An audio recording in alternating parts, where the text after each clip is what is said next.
ever flown. The crew topped out at more than 1,400 kilometers, breaking the record set by Gemini 11 a half-century ago when that spacecraft reached 1,373 kilometers. This was also the farthest from Earth for a crewed spacecraft since the last Apollo lunar mission in 1972. Since that time, Dragon has gradually lowered its apogee, or the highest point in its orbit, as the crew got ready for the spacewalk today. They started to don or put on their EVA suits just a little bit of time ago, and they've been undergoing a process called pre-breathing, where the atmospheric pressure inside Dragon is slowly decreased and oxygen is increased to prepare their bodies for the EVA suit environment. We're going to dive more into the operations of the spacewalk a little bit later, and we're going to be hearing in live communications with the crew throughout, so be sure to listen in as those happen. Yeah, it's going to be super exciting to hear that. And as far as views goes, we'll have Dragon's regular internal cameras that we have seen before, and up to 3 external cameras, one aimed at the hatch, kind of like what you see there. One on Dragon's nose cone, which actually is the one that's there. That's the camera on the nose cone. And one on the newest piece of hardware that you see there in that view. That is the Skywalker, which we will come back to shortly. We may also have helmet cameras that will give us a first-person view from the crew, which will be incredible. Now, since we are not using Starlink to enable views today, there will be moments of expected loss of signal due to ground station coverage, so those views may be interrupted from time to time, but generally we expect to get some great shots today. And as of right now, we're less than an hour away from the start of the EVA. For now, though, let's learn a little bit more about the mission and our crew. The Polaris program is a first-of-its-kind effort to rapidly advance human spaceflight capabilities while continuing to raise funds and awareness for important causes down here on Earth. Today's goal is to demonstrate critical operational capabilities that are going to serve as those building blocks to help further human space exploration. Polaris Dawn mission has a lot of first-time objectives, so the Polaris program chose a crew of experts who know each other so they can tackle this mission's challenges as a team. First up, Mission Commander Jared Isaacman also served as the commander of Inspiration 4, the world's first all-civilian mission to space. Jared holds several world records, including 2 speed-around-the-world flights in 2008 and 2009 for the Make-A-Wish Foundation. He has flown in over 100 air shows as part of the Black Diamond Jet team, dedicating every performance to charitable causes. In 2011, Jared co-founded what would become the world's largest private air force, Dragon International, and that trains pilots for the U.S. Armed Forces. In addition to his role as CEO of Shift 4, Jared is an accomplished pilot and astronaut with over 7,000 flight hours. Next up, mission pilot Scott Kid Poteet, who served as the mission director of Inspiration 4, and he goes by the nickname Kid, which is also his call sign. He's a retired U.S. Air Force Lieutenant Colonel. Kid served for 20 years in roles that included commander of the 64th Aggressor Squadron, Thunderbird No. 4 demonstration pilot, U.S. Air Force Weapons School graduate, operational test and evaluation pilot, and flight examiner. He's a command pilot with over 3,200 flying hours, logged over 400 hours of combat time, and following his Air Force career, Kid served in various roles, including Vice President of Strategy at Shift 4. Mission Specialist Sarah Cooper-Gillis is a lead space operations engineer here at SpaceX, and she's responsible for overseeing our astronaut training program. She helped prepare NASA astronauts for the Demo 2 and Crew 1 missions, and most recently directly trained the Inspiration 4 astronauts. Sarah is an experienced mission control operator who has supported real-time operations for Dragon's cargo resupply missions to and from the International Space Station as navigation officer and as a crew communicator for Dragon's human spaceflight missions. In 2015, while studying at the University of Colorado Boulder, Sarah started an internship at SpaceX before moving into the astronaut training program full-time. And capping off the Polaris Dawn crew, mission specialist and medical officer Anna Walker-Menon, who serves as a lead space operations engineer here at SpaceX, where she manages the development of crew operations and works in mission control as both a mission director and crew communicator. During her time at SpaceX, Anna has led the implementation of Dragon's crew capabilities and developed critical operational responses to vehicle emergencies. Prior to SpaceX, Anna worked for 7 years at NASA as a biomedical flight controller for the International Space Station. She received her bachelor's degree in mathematics and Spanish from Texas Christian University and her master's degree in biomedical engineering from Duke University. Everyone on this mission certainly has the background, the qualifications you would want in your crewmates when you're going to space. That's clear. But let's take a moment now to meet our Polaris Dawn crew in their own words. Hi, I'm Jared Isaacman. I'm Scott Kidd Poteet. I'm Sarah Gillis. And I'm Anna Menon. And we're the Polaris Dawn crew. I love this crew. I mean, all of them are just so hardworking, so smart. Kid Poteet over here is our mission pilot. Talk about a career in the Air Force, doing every job as a pilot that anyone would aspire to achieve. And having somebody who has been there before and can bring that perspective to our training, but also when we're on the mission is just so important. We are what we are as a crew because of you. You hold us together and you are always there. Glue. You are always there predicting what every person needs. And he's needy. What? Our commander, Jared, I think he is incredibly sharp. That's right. Something I have just witnessed over and over is that he's always like 5 steps ahead of everybody else. He's a visionary. He wanted to make it bigger than just himself going to space. It was about how we could contribute and support organizations here on Earth, as well as continue to push the envelope for space exploration. So Sarah Gillis, the technical competence, we don't get out of any engineering update or brief or go through a procedure or debrief without getting into the weeds and making sure every T is crossed, every I is dotted. She holds my feet to the fire when we need to understand the systems and the operations. It's her intellect. Every time she speaks, every word is so thoughtfully prepared that served her in her role as core, it served her in her role as a trainer.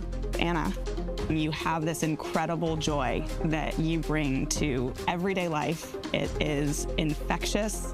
It makes us all smile. Feels like she always has this big picture. Doesn't necessarily always speak up on it, but when she does, like time for everybody to stop and listen. And then as a biomedical engineer and a background like that inspires like a ton of confidence that when you go up there, if people aren't feeling right, that she's going to be there to take care of her. I cherish all the moments that we've had in these experiences, and we're just so excited to go to space.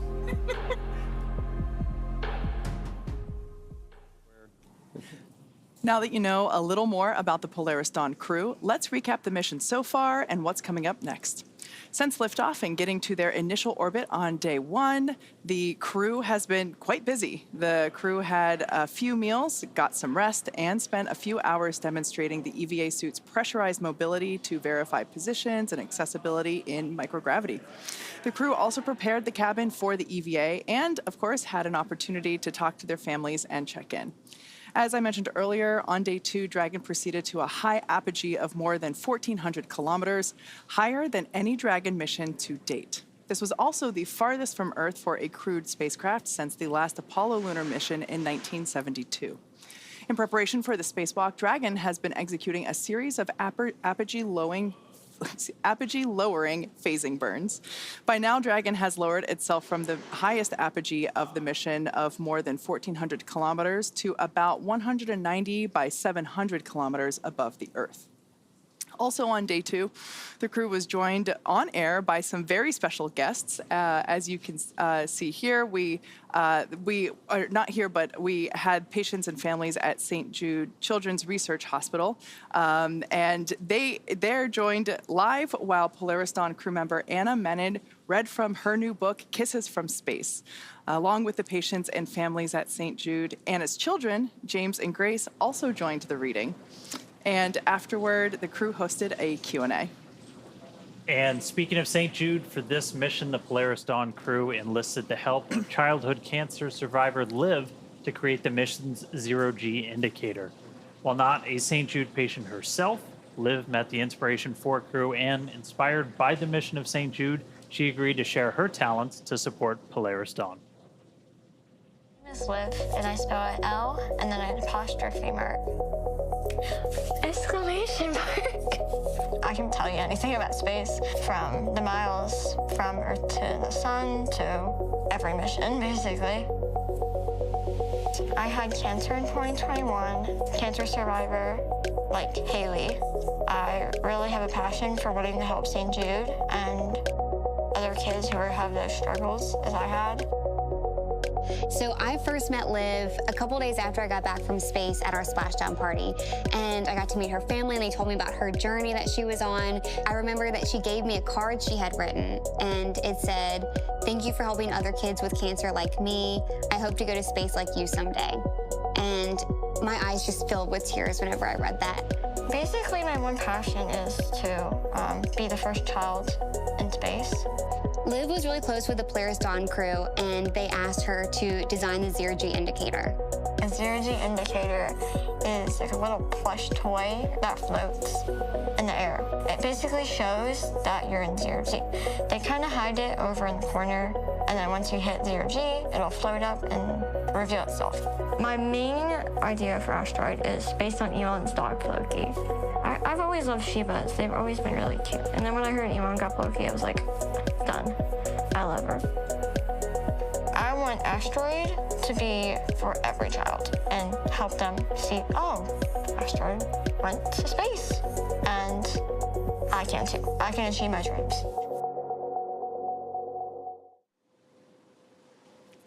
We are also flying Liv's original drawing that you see there that was used to design the zero-G indicator, which we plan to return to her after it has flown in space.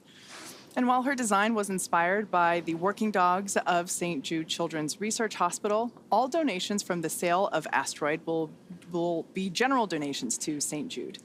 The Inspiration 4 mission helped raise more than $240 million for St. Jude Children's Research Hospital, and Polaris Dawn will continue to raise funds and awareness for St. Jude while partnering with the organization to provide healthcare in underserved communities around the world. Now, if you want your very own Asteroid, they are available at shop.spacex.com and polarisdawn.com. I did just look. Unfortunately, they are sold out right now, but there are more on the way. So be sure to check back at those sites to catch one of your own, myself included. I missed the first drop, so... I snagged one. I got in there. I got a kid who nice. needs one. Yeah. All right, now... The first phase of the spacewalk, the preparation, actually started just about 2 hours after the crew reached orbit. And this is when the pre-breathe process started. That's when the oxygen levels started to increase incrementally as the cabin pressure inside Dragon was started to get incrementally lower. The pre-breathe process is designed to decrease the amount of nitrogen in the body, which then reduces the risk of decompression sickness, which can happen as atmospheric pressure lowers. Protocols like this are used for any spacewalk done today and might feel familiar to anyone here on Earth that has gone scuba diving and done a decompression stop after ascending from a pressure in deep water back up to the surface. And to do all this, Dragon's just been slowly decreasing that cabin pressure. That allows the crew to acclimate each time the pressure gets lower. As they get ready for the lower pressure they'll be in the suit during the spacewalk itself. They've got the ability to pause the process if they experience any discomfort, but the ear equilibrium just kind of naturally adjusts as the pressure decreases. It's kind of like when your ears pop when you change altitude in an airplane. All 4 astronauts are going to be suited for the spacewalk today because Dragon does not have an airlock. That's also kind of why the entire cabin is going to be depressurized. That's why we have this kind of unique pre-breathe process with this stuff today, too. All of that brings us to now. So far, the crew has prepared the cabin for vacuum, which includes securing all loose items that they don't want floating around. They also completed medical checks, suit inspections, and final checkouts of the oxygen, venting, and nitrogen repressurization systems. After that, it was time to put on their EVA suits. And now Jared and Sarah will be exiting the spacecraft today, while Kid and Anna will be supporting from the inside. Crew in the outer 2 seats, Kid and Anna, are going to be fully strapped in, and then the 2 in the middle seats, Jared and Sarah, are just going to be lightly secured ahead of the spacewalk, since they're going to be moving around and eventually heading outside. As we listen into comms during the EVA, you may hear the crew referred to as EV1, which is Jared, and EV2, which is Sarah. Support 1 is Kid and Support 2 is Anna. Again, they will not exit the Dragon during the EVA, but make no mistake, they are very much performing an EVA just the same, and their data is being collected as well. Once everybody's in position, the seats are going to get rotated upright. Generally, they stay in the recline position for the majority of the mission, but we're going to rotate those upright during the EVA just to give more room to move about. After that seat rotation, the crew verifies that their heads-up display or the HUD on their helmet visors are turned on, operating as expected. This is how the crew will actually be able to keep tabs on the health of their suits, and they'll get some other stats of their suit operation during the spacewalk. And that will take us to the first official go, no-go checkpoint to determine if the EVA can proceed. After an operations brief from the SpaceX team, the crew will announce their go, no-go status, and then it'll be time for the spacewalk to begin. It's expected to last about 2 hours from the time that O2 begins flowing to the crew's suits until we complete the repressurization of the cabin. And just prior to we get to cabin venting, pure oxygen is going to start flowing to the crew's suits. That's when the EVA clock will start, so keep an eye on that. And this all gets followed by a suit leak check. We'll do the leak checks. Once those look good, Mission Control will start to vent the cabin, just removing the air in order to lower its pressure down until we can get to hatch opening. Next, Dragon will use its Draco thrusters to reposition itself so that the trunk is facing the sun. This will help keep temperatures, communications, and spacecraft power stable during the spacewalk. At this point, the crew should be ready to open Dragon's hatch and exit the spacecraft. After the hatch gets opened, EV1, that's Jared's call sign during the spacewalk, he's going to be the first to exit the spacecraft. He's going to go outside and he's going to do a series of mobility tests. These are kind of the core component of the spacewalk today. He's going to basically take the EVA suit through the paces. It's going to take about 15 minutes before he climbs back into Dragon. After that, EV2, or Sarah, will step out into space to perform the same tests of her EVA suit before she then climbs back into Dragon. In addition to these suit mobility tests, Jared and Sarah will also evaluate Dragon's new Skywalker hardware. We'll talk more about that in just a bit. Then after she's completed her test, Sarah will stand by near the hatch for the actual closing. And at this point, after the hatch is closed, the EVA is not over. The hatch door gets closed, and then the cabin has to be repressurized. We got to get all that atmosphere back inside. After we start introducing that atmosphere, we'll do cabin leak checks. Once those leak checks are complete, the crew will return to their seats, and the EVA will be complete when the cabin pressure has returned to nominal. So, for now, the crew is suited up and awaiting final checkouts and EVA venting, which will bring in Dragon to vacuum.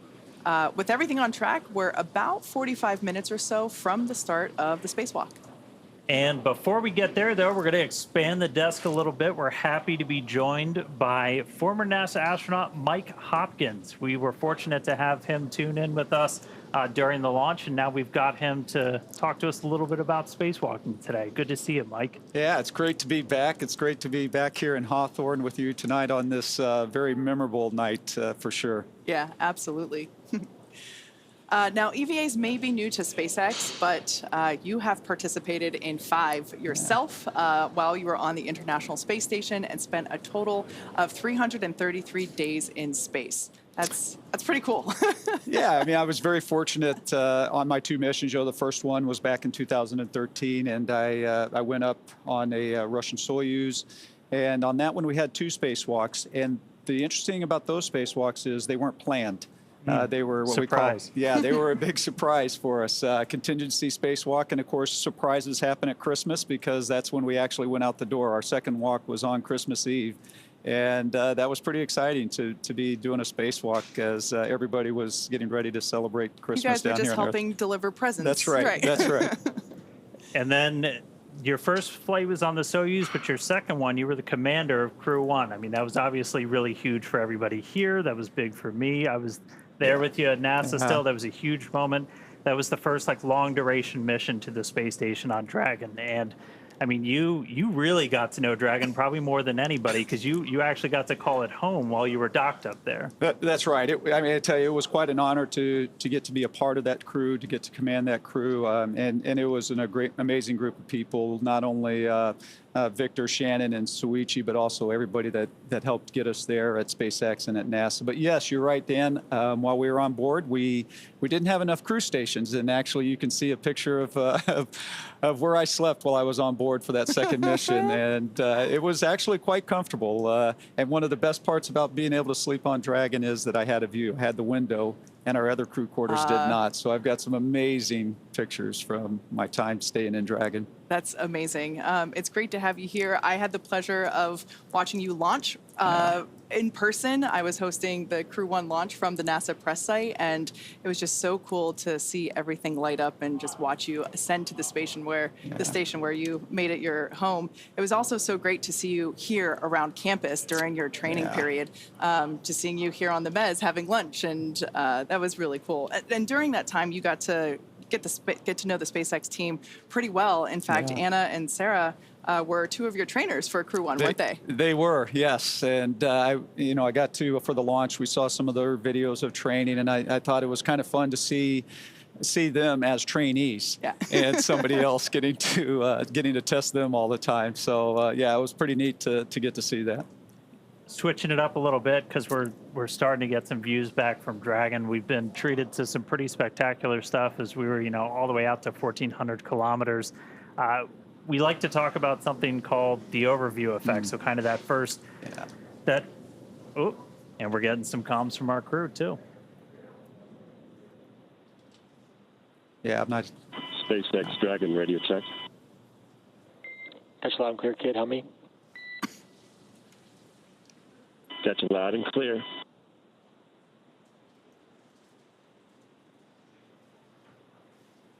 Doffing continues, and last stowage is going to be the cabin mic. Copy that, kid. Make that donning. All right, some quick comm checks. We heard Kid that Scott Poteet, he's going to be one of the support crew in there today. So our first comms down as we get ready for the spacewalk. But we're looking out the view. We're looking down at Earth, that overview effect. What's it like the first time you get to space, you get to look back? And I mean, you can see horizon to horizon, the whole Earth below you. It's kind of funny, Dan, because the overview effect is definitely real. But when I first got to space on that Soyuz, gosh, how many years ago? Almost 9 years ago, I had this really weird feeling of falling. And so when I looked out that window the first time, I wasn't really thinking the big thoughts of an overview effect. I was kind of thinking, like, what is going on with my body right now? This feels really... That's pretty, but oh no. But again, fortunately, when you have time to be in space, you do have an opportunity to experience that, and it is definitely true.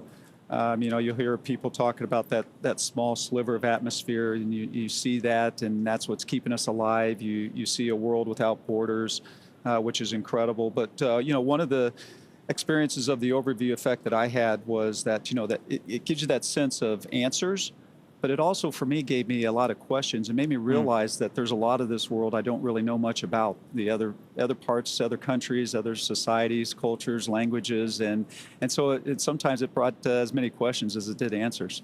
Wow. Hopefully a bunch more trips then, right? That's right. Yeah. That's right.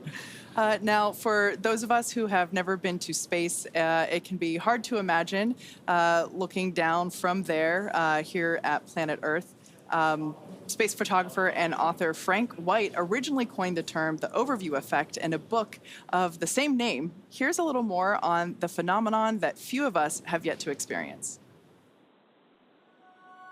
The overview effect is that sensation or that feeling that you get when you see our whole world from the perspective of being outside of it. It ranges the whole spectrum from like how delicate the Earth may appear because, it's only this thin blue line that separates this habitable atmosphere of our home planet to, the vacuum of space. It's hard to comprehend what the impact is going to be when I first see Earth from space. It just reminds us of how fragile our planet is. One of my roles on this crew is to shoot as much footage as we possibly can so we can bring it back and share it with the world. The big picture awareness that you gain from that sort of perspective when you were, journeying amongst the stars and see our entire planet as we know it there outside of your window, and kind of the philosophical and the many different emotions that it provokes inside of you when you see it that way. We have barely begun our journey to explore the worlds around us. And that hit me right when I saw the moon rise around Earth and saying, like, come on, it's been 50 years. We got to get back there, and we got to get to Mars, and we got to figure out how to get out of our own solar system and try and figure out what this is all about. There's so much incredible footage that crew members have taken from space and that you see from satellites. I think it's one of the things I'm looking forward to most on the mission is getting to see the Earth from that perspective. I can't wait to share what that experience is, but I guess I'll have to let you know once I get back. And I mean, I think I speak for a lot of SpaceXers. We're seat 4 is next, support 2 is next, and then EV1 and 2 are shortly behind. Copy on that crew status. Getting a quick crew status from Kid. But yeah, I think I speak for a lot of SpaceXers. We really want to get up there and see that view, to feel that effect, to experience that. And being able to see it just from Dragon and, pretty soon getting able to see a couple of people go out of Dragon for the first time in a spacewalk. I mean, spacewalks are kind of like living on the edge with spaceflight. It's always really cool. It's really important for just about any program. Like, what are some of the things when you were outside the space station? What were some of the things that you were working on, Mike? Yeah, so when I went out, I mentioned that first spacewalk as contingency. We had a failure.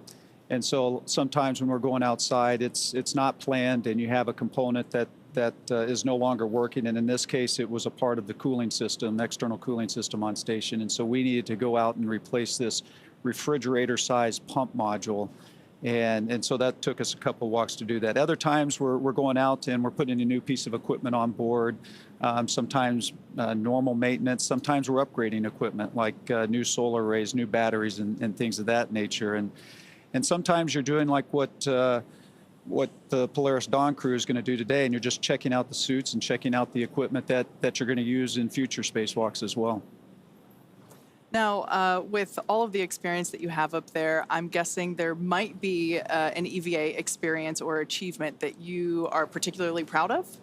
Well, I'm proud of every one of them. Right, when you get out the door and then you come back in safely, I think that's what everybody wants to do.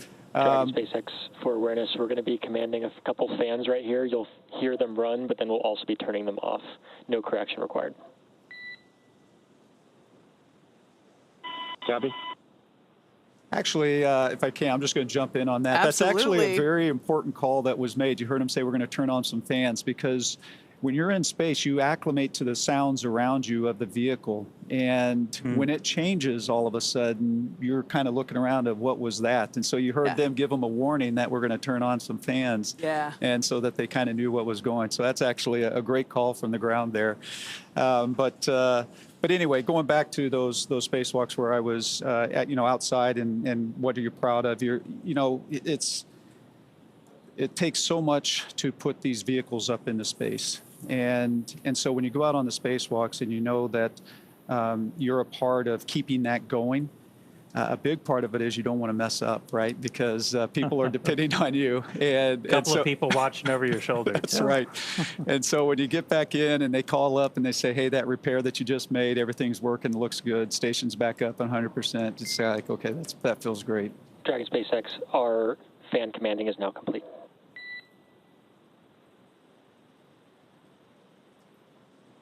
Copy, we see so. All right.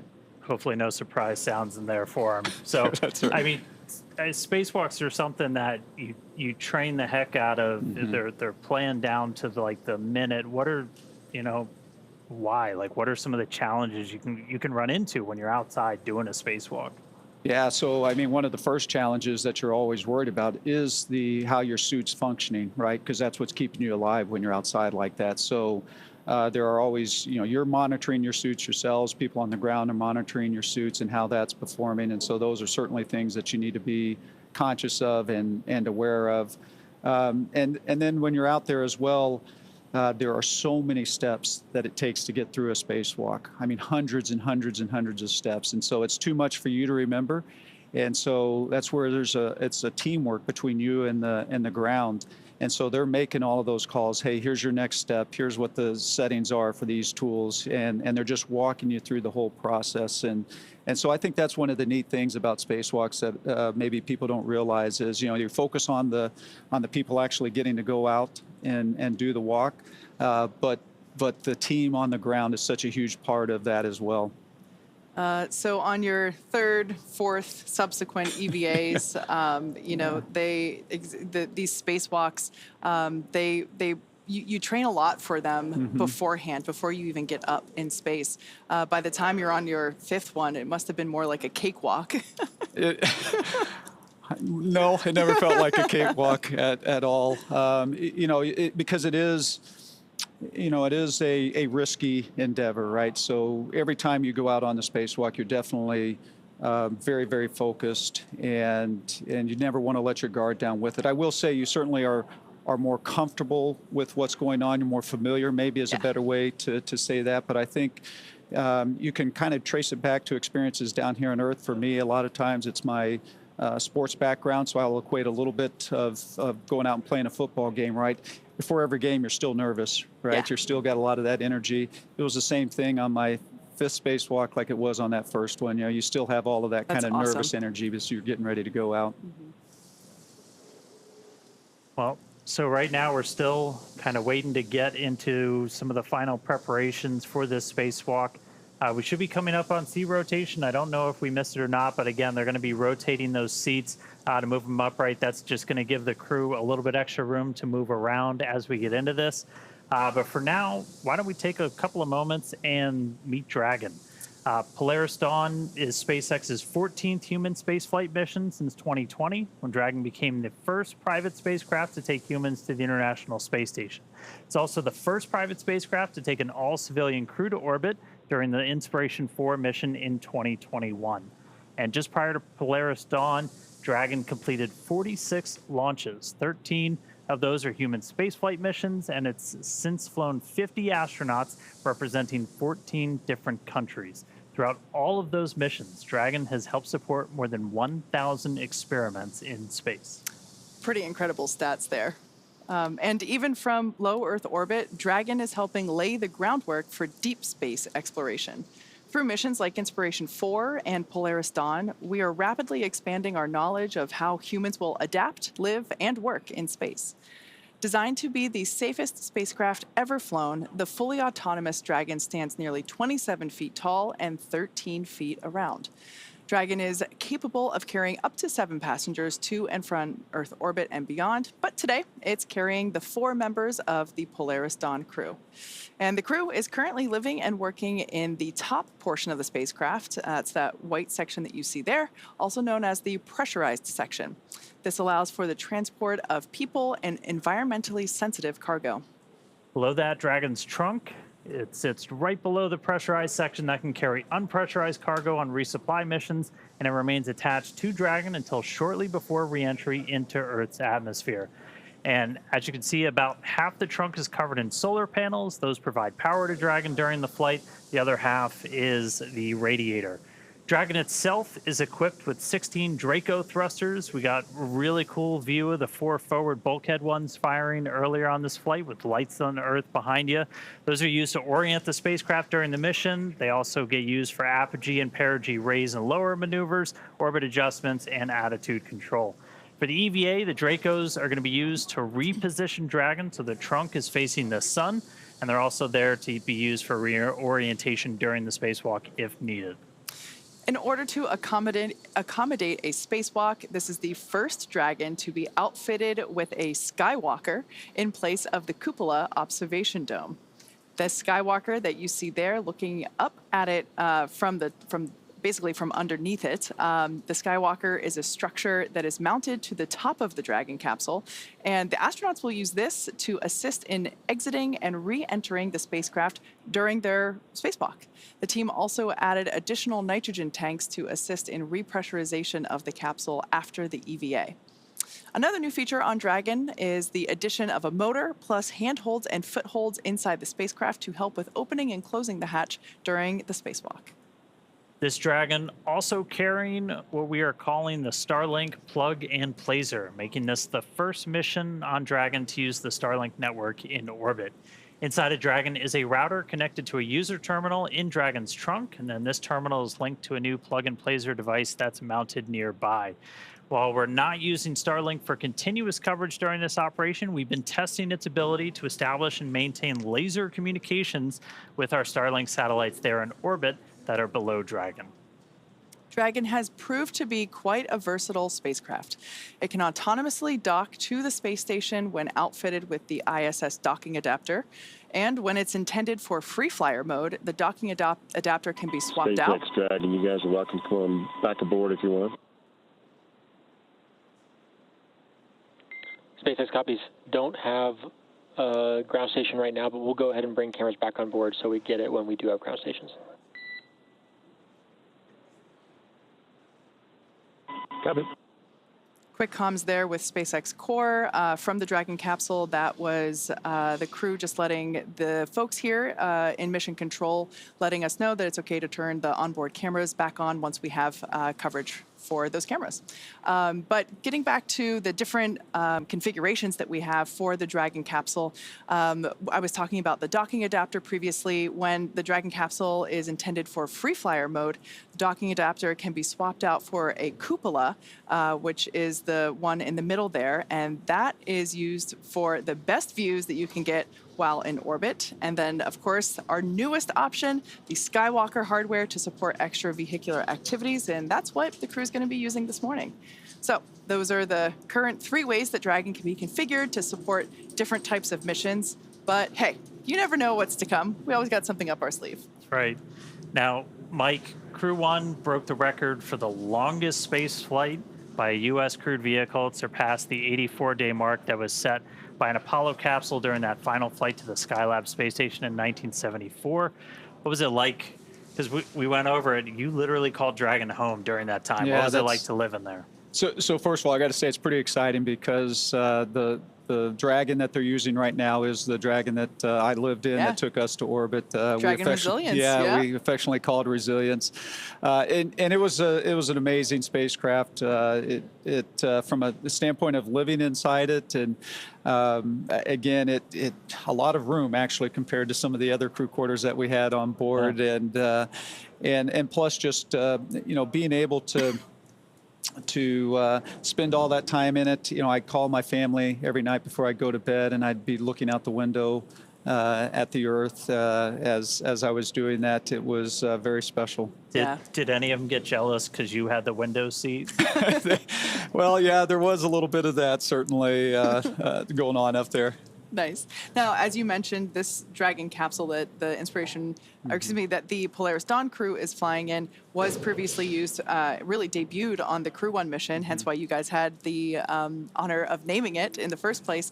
But this capsule was also used for the Inspiration 4 mission that Jared also commanded. What is your take on this being one spacecraft but supporting multiple missions? I think it's fantastic. It just shows the flexibility of the design that SpaceX made when looking at the Crew Dragon vehicles. So I think it's very exciting to see a vehicle that can go from one mission to the other, and quite frankly do it quite quickly as well. I think I don't remember the exact timing from our mission and when we landed to when Inspiration 4 launched, but it wasn't a very long time, and yet you were able to take that docking adapter off, put the cupola on in a very short time, which is also pretty impressive. I actually have that noted here.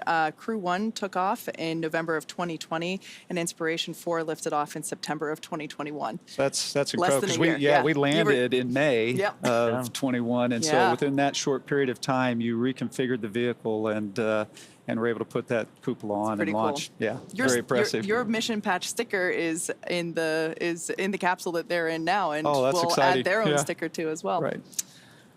All right. Well, as you can imagine, Dragon has undergone some changes for this, and with changes comes extensive testing for the mission. And all the modifications that we made in preparation for today had to go through kind of their own test regimen. Yeah, testing is a critical part of qualifying a spacecraft like Dragon for flight. Rigorous testing helps identify and mitigate potential risks, verify system and component reliability, and helps ensure that the designs meet the mission requirements. There are many types of tests a spacecraft might undergo when qualifying for flight, including structural, thermal vacuum, radiation, software, and integrated systems testing. One of the tests the new Skywalker hardware underwent is thermal vacuum testing. This actually tested how Skywalker withstands the extreme temperature swings that it's going to see while it's in the vacuum of space. And while Dragon was being put through all of its paces, the Polaris Dawn crew was going through the same SpaceX training as part of that we give to NASA astronauts. They also had to train to perform their EVA, though. For basic training at SpaceX Hawthorne, they got trained on everything from orbital mechanics to just how to live and work in microgravity. Also ran through numerous simulations of what the full mission would look like while they were seated inside of our Dragon trainer. In addition to ensuring that they're familiar with SpaceX's Falcon 9 rocket and Dragon spacecraft, the crew went through an extensive training regimen to build their physical endurance and mental toughness, ensuring that they are well-rounded and prepared for spaceflight and today's EVA. Now, switching gears, one of the coolest things. Designed in-house by SpaceX, the Eva Suit has all the functions of our original spacesuit with the added bonus of allowing astronauts to exit the spacecraft while in orbit. And this mission gives us a great opportunity to test our EVA suits in space. Building a base on the moon and a city on Mars will require thousands of spacesuits, so the development of this suit and the EVA performed on this mission will be important steps toward a scalable design for spacesuits on future long-duration missions. As we mentioned, SpaceX designs and manufactures our own suits, and we have a little behind-the-scenes look for you, something most people don't get to see, the inside of our very own suit lab. An EVA suit is an extravehicular activity suit, which is a spacesuit that can go outside of the spacecraft to do a spacewalk. We started with the IVA suit that we have, the intravehicular activity suit, as a kind of starting point, and looked at it and said, what would we have to change about this to be able to support a spacewalk? So the first is mobility. The crew will have to do a lot of moving around inside of Dragon to get outside and do the spacewalk. We had to add in new joints and new features in the suit to allow them enhanced mobility while the suit's pressurized. When a crew member is pressurized in the suit, the soft portions of the suit become rigid. They need actual flexure and rotational joints to allow them to move around. It's kind of like a suit of armor made of fabric. We innovated in flexure joints to allow easy bending at the elbows and the knees, as well as a collapsible rotator joint that exists on the shoulder, which allows the suit to remain nearly fully soft, but when pressurized is a rotational bearing. The difference between the IVA and the EVA suit is that on the IVA suit, the zipper system location is in the inseam. But since we needed to have lots of mobility on our EVA suit, that was not the preferred choice. By moving the zipper system from the inseam to the waist, we mitigated risk of the stress of the zipper. And another big element was also the thermal side of things. The crew is obviously exposed to a much more extreme thermal environment during the EVA, so we want to make sure that the inside of the suit is comfortable for them, and that as they interface with parts of the vehicle, that is safe for them to touch as well. The EVA suit is built and designed here at SpaceX in Hawthorne, California. We wanted to have something that's easy manufactured that we can handle here in-house. So we developed this new material, so it's fabric-based. We actually added a new layer to the suit, which we refer to as the Faraday layer. And this is a conductive cage around the suit that shields the suit from external electric fields. The helmet on the EVA suit looks very similar to the IVA suit, but it is really an all-new design of that helmet. It's much more robust from a thermal structural perspective, since it will be taking more extreme temperatures. We are really excited to introduce this new single-pane visor helmet to the world of spacesuits. The EVA suit visor is made of polycarbonate and is coated with copper and ITO, or indium tinoxide. These two coatings together reflect the sun away from the crew, as well as reflecting infrared heat back to the crew when they are facing deep space. Our suit has a HUD, or heads-up display, which is a small display screen in the helmet, which is transparent, which allows the crew to see through the display to have unfettered access during their EVA, but it also provides critical telemetry to the crew, so pressure, temperature, relative humidity. We're trying to improve the technology and streamline it in one way, and at the same time, we're also trying to get it more and more manufacturable with each generation. The ultimate goal is that you can put on a spacesuit and go out and get work done anywhere in the solar system and not feel like you're wearing anything more than you normally wear every day.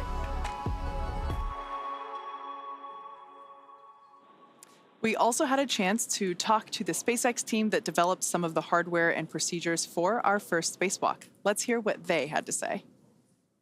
EVA stands for extravehicular activity, and it's any sort of operation in space where a human is getting out of the spacecraft. So in the case of Polaris Dawn, we're going to be testing the mobility of the suit. We're going to see if the in-space operation matches the training we've done here in Hawthorne. There's really a lot of different things that can happen during an EVA, and this is the first step for Dragon and SpaceX.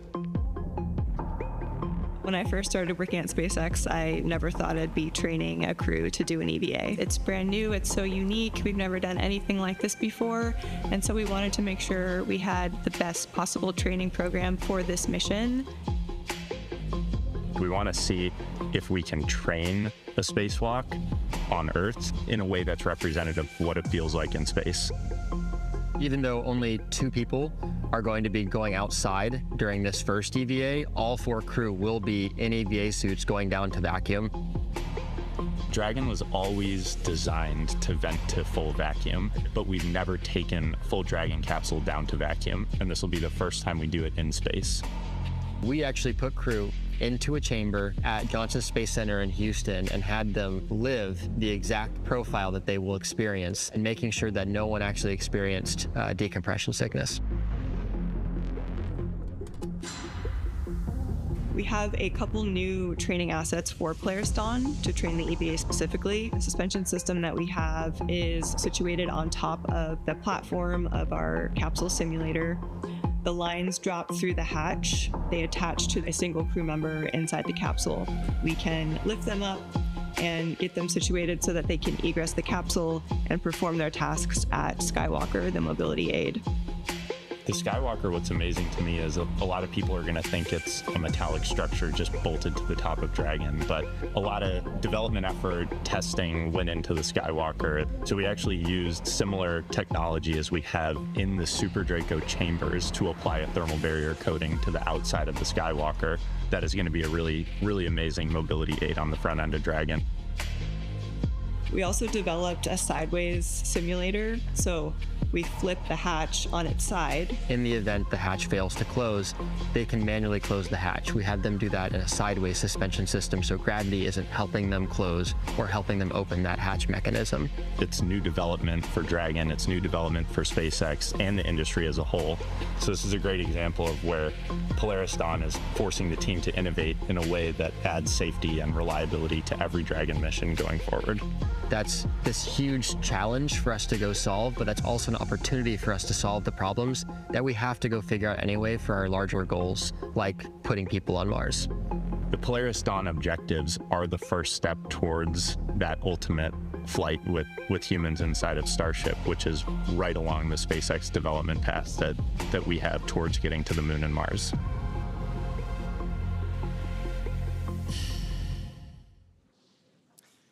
Love seeing how not only the suit, but the space operations for the EVA itself came together and were developed. Now we are still counting down to the spacewalk this morning. The crew on board is completing final fit-ups, and we're going to be standing by for seat rotation and suit leak checks. So we're continuing to truck along to the main event. Now, Mike, you obviously went through some of the suit up process that we saw in that package in terms of the development of the suit and how it's custom fitted for each individual. And that's the same case for an EVA suit. So maybe you can share with us what that experience was like. Yeah, it's extremely important to have a suit that fits, whether, again, it's the IVA, the EVA suit, or the EMU that we wear with NASA when we go out on the spacewalks. And the reason for that is because if it doesn't fit right, it can be extremely uncomfortable. You can get what you call hot spots, or there can be a place where a crease, when it gets pressurized, can really put a hard point on your arm or something of that nature. So having a good suit fit check is extremely important. And it's one of the things that was kind of fun as well, because you get to spend a lot of time with the suit team here with Chris and Eric they're and Maria. A great crew. Oh, they're so good. They're fantastic. And I mean, just over the years, they've gained so much experience, and they can really help you hone in on what the really good fitting suit is like, with just the way they ask the questions and lead you through that process. Wow. What are kind of the sensational differences from being in like the IVA suit? Because a lot of times the IVA suit, when it gets pressurized, you know, it fills up, but you're still in like a pressured environment. With EVA suit, you're in the vacuum. Right. And so like what's it kind of like? Yeah, so you know, that IVA suit, it has a different purpose, right? And that the purpose of that IVA suit is to keep us alive in the event of some type of an emergency that might happen during a launch or a landing. And so that's that case where either you have a fire or you have a depress event, and so that suit's going to pressurize. And so in that case, we're not as worried about like the mobility of the suit. You just want to get home and do it in a safe way. And so you need to have enough mobility to still be able to control the spacecraft and do the things you need to do, but you're just not as worried about it because you're not trying to perform a maintenance activity or something like that when you're going out on a spacewalk. And so I think that's one of the biggest differences between the IVA suit and the EVA suit, is just what the purpose of it is and what you're trying to do with it. Yeah, that feedback loop is so important to be able to communicate what feels good, what doesn't, because I imagine, you know, as you're out there and having to perform, you know, as you mentioned, maintenance activities, among other things, that the functionality of your body is critical to perform those. It really is, and probably one of the hardest, I think, parts of the suit to design is the gloves. Right, because you know, you hear us use the term "it fits like a glove," right? We use that a lot, but you don't realize how much you use your hands when you're outside on a spacewalk, as opposed to, say, your feet when you're, you know, because in space we don't use our feet or our legs as much as we do our hands, and so when you're in a pressurized suit like that, and you're constantly grabbing and reaching, you are overcoming the pressure of the suit, and your hands can get just exhausted. And you can get those hot spots. I had some issues with my EMU gloves when I first started training at NASA, and I would actually get what's called delamination on my fingernails. Ouch. And so there's just little things like that it really matters how well that suit fits and how well it functions. And so you don't realize how important that is sometimes. Yeah. Now, we are going to be stepping into suit leak checks soon. Can you share with us a little bit about what that process entails? And more importantly, because you've actually experienced what it feels like to go through suit leak checks, what that experience is like. Extremely important part of the whole process, right? Because before you take the cabin, in this case, all the way down to vacuum, you want to make sure that your suit is maintaining the pressure that it needs to. And so it's a not a very long process. It's usually just, you know, a few minutes to 2 or 3 minutes. And you know, the interesting part is, if you don't pass that leak check, what do you do next? And so there's always usually procedures associated with that as well, that start checking your zippers, start checking how you've closed things up. Did you not get something sealed quite right? And so it's always a good point in the mission when, whether it's on the launch pad getting ready, whether it's in the airlock getting ready to go out the door, when you hear that, good leak check, because now you know that you're ready to go. So today's going to be kind of unique because all 4 of our crew members are going to be like doing the spacewalk. They're all going to be exposed to the vacuum of space. But I mean, even when you did spacewalks, it's never a solo act, right? Like you're always out there with a partner. You are. It's extremely important. In fact, one of the hardest parts about our training for spacewalks is what we call incapacitated crew.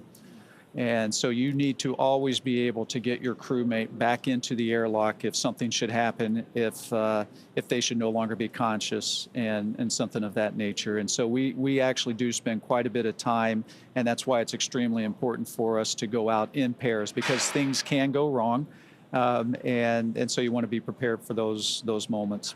Yeah, that's a great point, Dan, to make that while only Jared and Sarah are going to be somewhat exiting the spacecraft, all 4 crew members are going to be exposed to the vacuum of space, and it's actually going to set a new record for most number of people exposed to, or not them without a suit, but like, in the vacuum of gravity all at the same time. Yeah, that's actually interesting. I never actually thought of that piece of this mission, and the fact that you're going to have 4 people on a spacewalk. I know at one point on a shuttle mission, we had three folks outside on a spacewalk.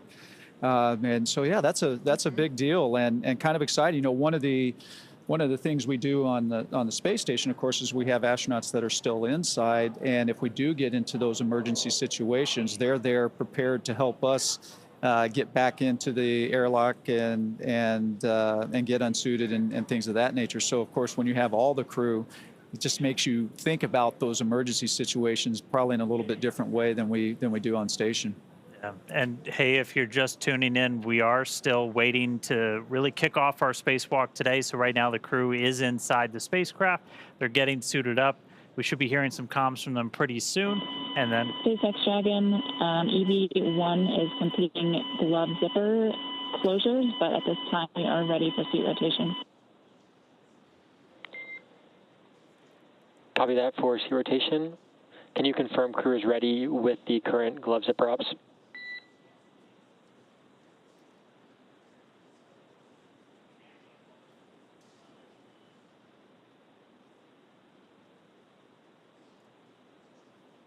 All right, I guess they just needed me to say it was coming soon, and then there it is. But we are going to hear the seat rotation coming up soon. Again, they're in the recline position. And I'll do standby well to get them to the seat. Copy. Standing by. So they're going to get those seats rotated, and then we're pretty much going to be ready to start getting into things. And our EVA is going to officially start when we start flowing O2 into those suits. And so that'll kind of start our clock. We're going to be showing you some of the telemetry. So all those numbers at the bottom of your screen, you've got a couple right now.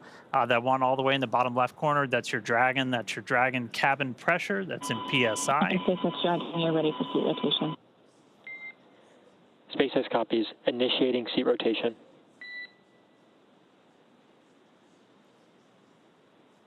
Great news there. That's going to help give the crew a little bit more room to move around during the spacewalk.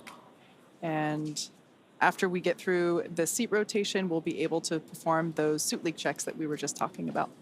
Yeah, before they do that, they'll do what's called a tear. So it's kind of like if you're ever using a scale, you zero out the scale before you put something on it. It's essentially what we're doing with the suits. They'll get like a baseline reading. And then as we start to actually pressurize the suits, we'll be able to measure that against the baseline, make sure everybody's got basically a nice seal before we start that vent. Yeah, that one's pretty important. That was pretty important. Yeah, so a lot of that's coming up. Again, some of the data on your screen, you've got cabin pressure, you've got suit pressure. Dragon SpaceX, seat rotation complete and nominal. All right, seat rotation's complete, so now they're going to start doing that tear, getting ready. Dragon, copy, do you see the phone? Copy, and can I get a confirmation of completion per the call out in 2.18?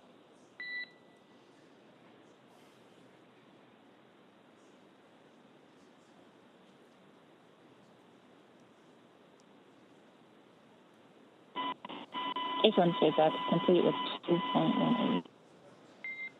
Copy.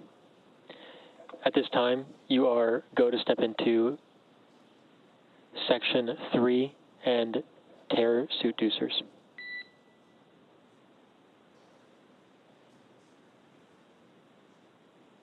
Copy. Everyone through it. Just a quick reminder, in case if you missed the top of the show, we're going to be referring to the crew a little differently for the EVA activity than we were previously. So we heard Anna talk EV1. That was referring to Jared. So basically his call sign for this spacewalk operation is EV1. Sarah's call sign will be EV2.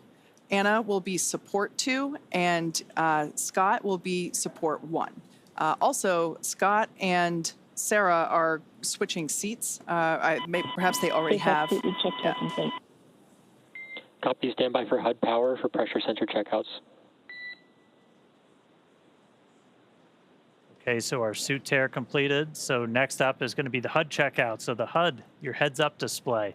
Very excited about this. Really excited about this. And Mike, I'd love to kind of get your perspective on this real quick. We do have on your screen, though, that's your seat order. So you've got EV1. Jared is in that seat. He's going to be in that seat right now, but once we actually get ready to open the hatch and everything, he's going to be positioned kind of over by the hatch. And then Sarah, EV2, is going to be in one of those center seats. Then you'll have Anna and Kid on either side. Dragon SpaceX, suit HUD's powered. Report results of primary sensor HUD checks in 3.2.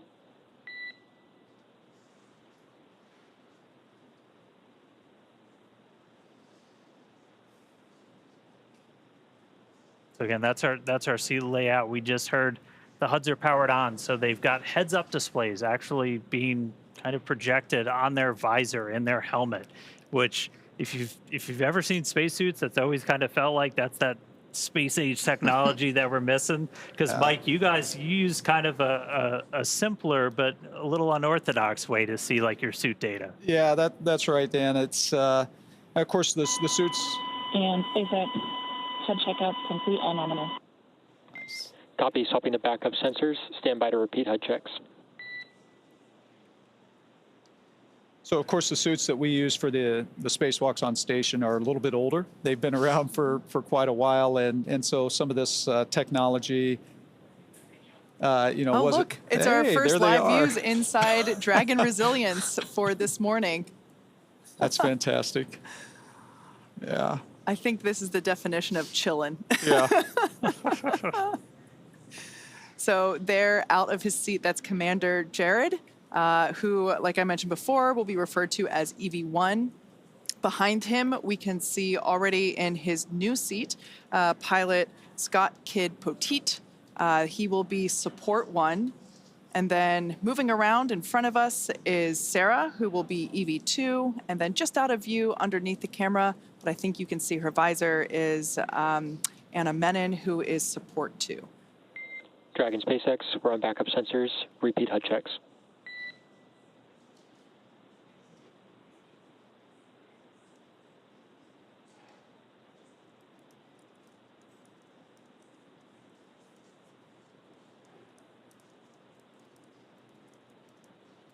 Crew's going to check out those heads-up displays one more time real quick. SpaceX HUD checkouts on backup sensors all nominal. Copy. Good HUDs. Returning to primary. Stand by for helmet camera checkouts.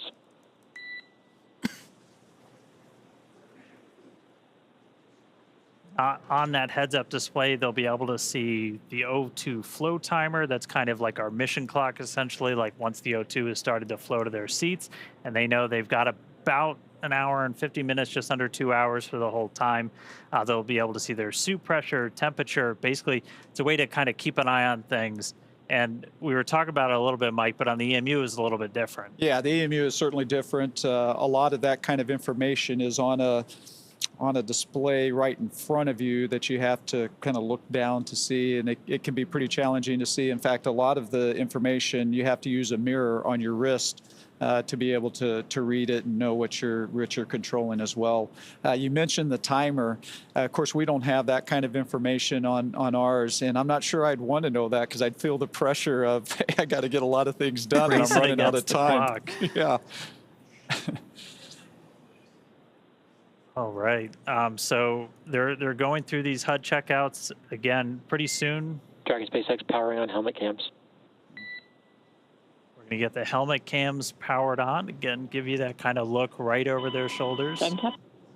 Yeah, pretty excited for these. We've seen them utilized during the training sessions that the crew has undergone, and we're so excited to see them live today. Yeah, I tell you, the helmet cameras, I mean, it's going to be fantastic views, right, that we're all going to love. But there's also a very important role for those cameras as well. Like when we have the same thing, we have helmet cameras with the EMUs, and what it allows is your ground team.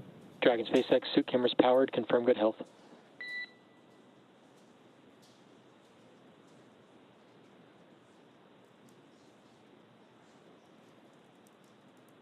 So it really allows your ground teams to kind of be able to see what you're doing. And SpaceX suit, good video on both speeds, no fault.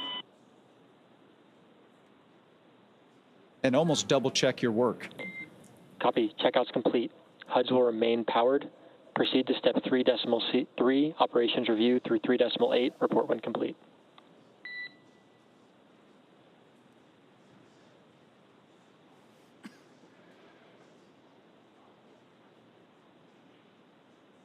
All right, so we got through HUD checks, we got cameras on, powered, ready to go. So right now the crew is gonna go through, they're gonna do kind of a final review of all of their procedures. Like you talked about this a little bit, like these things are so choreographed because even if you couldn't see the clock, like you're on the clock. So you've really got to make the most out of like every single second you're doing one of these. You do, and of course you see that with today's spacewalk as well. Dragon SpaceX repeating. Checkouts are complete. HUDs are going to remain powered. Proceed to step 3.3, operations review through 3.8, and report when complete. Copy, and work. And the reason it's so choreographed and important is because you only have so much time outside, right? You only have so many consumables that allow you to go out there. And so you want to take advantage of all of that, and you want to have every step very well scripted so that there's not a lot of wasted time. Now, that being said, it is nice when you're out there once in a while to just kind of take a moment, look around, enjoy the views, kind of trying to absorb where you actually are, which can be pretty incredible as well. Every once in a while, guys, I'm a little tired. I'm going to take a minute. That's right. I need to take a break. I see my house from here. That's right. Yeah. All right, but like it's awesome. We're seeing the crew inside. We're getting close to the start of today's spacewalk. We're going to start flowing O2 to the suits, and that's when our clock's going to start. Right now, they're just doing kind of final cabin configurations. They're going to check the lighting. They're going to make sure that their umbilicals are in the right spot. That's one of the things you'll see. That's actually one of the roles that our support crew members are really going to. That's kind of one of their primary jobs during the spacewalk is to manage those umbilicals. For you guys, Mike, you had one. That's what plugs into kind of the leg in your suit, and that's what's providing like the breathing gas, comms, connections, all of that stuff. For the spacewalk today, it's a little bit different. This one that they're going to be using has some tethers in it for for Sarah and Jared. It's about 12 feet long, so it's like about double the length of what you guys had. So it's dual purpose, right? It's providing them the air and the cooling that they need while they're out on the spacewalk, but it's also providing that safety piece, right? So that if something should happen, they should slip or that they're not going to go floating off into space. With the EMU that we use on the space station, we actually, all of those consumables are a part of the suit itself, and we have a separate safety tether that the first thing we do when we open that hatch and we go out is we hook up that safety tether, and it's an 85-foot reel that as you're moving around, it goes out with you to, again, protect for that crazy moment when maybe an emergency happens and you come off station. How hard was it to manage all of those tethers? I feel like every time I watched, it was like, there's no way in heck that this thing isn't getting snagged on something. No, you're absolutely right, because everything, and you talked earlier about making sure there was no loose items in the cockpit, right? Because when you open that hatch, things are going to want to float away if they're not tied down or stored or anything like that. So when we go out on a spacewalk, not only do we keep us tethered to the spacecraft, but any tool, any part that we take out with us also has to be tethered. And it can be quite a challenge to manage all. You'll open up a bag and there's 10 pieces of hardware in there with 10 different tethers, and they get all tangled up, and it can really be pretty challenging. It's important, though. We simplified that a little bit for this mission. We actually basically built in that tether into the umbilical, one of which you can see actually there floating under Jared's right arm. So not only does that provide airflow and comms and all the normal connections that we have in the umbilicals, but we also added that strength to provide that protection. Yeah, and the managing of that tether is extremely important because, you know, as they go out, if it can get tangled up, and you actually see Sarah there kind of moving around, right? It's very easy in this environment where you're floating. SpaceX, Dragon EVA astral view complete. Crew are in position for EVA start. Nice. Excellent SpaceX news. copies, crew in position. But you saw Sarah kind of move the tether out of the way, and the part of that is that's actually impacting Dragon Jared. SpaceX, you are go to command Voxtrot push to talk, all seats.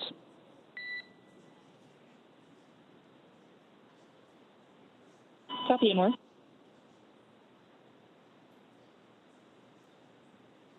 So this'll be one of the unique things about the spacewalk today. It'll feel familiar if you watch some of Mike's spacewalks. The crew is going to go over to what's called Vox. Push to talk is set.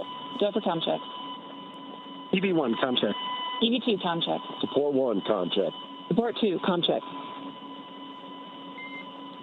SpaceX copies all, good comms, all 4 crew. SpaceX copies all, good comms, all 4 crew. So essentially now all of our crew are on open mics. They can all talk and hear each other, and they can talk to the ground. And so you're going to hear a lot more chatter start to pick up. Once we start the suit pressurization, you're going to hear almost like a sound. That's just the air starting to flow into their suits. How loud does it get inside your suit? It actually is quite loud.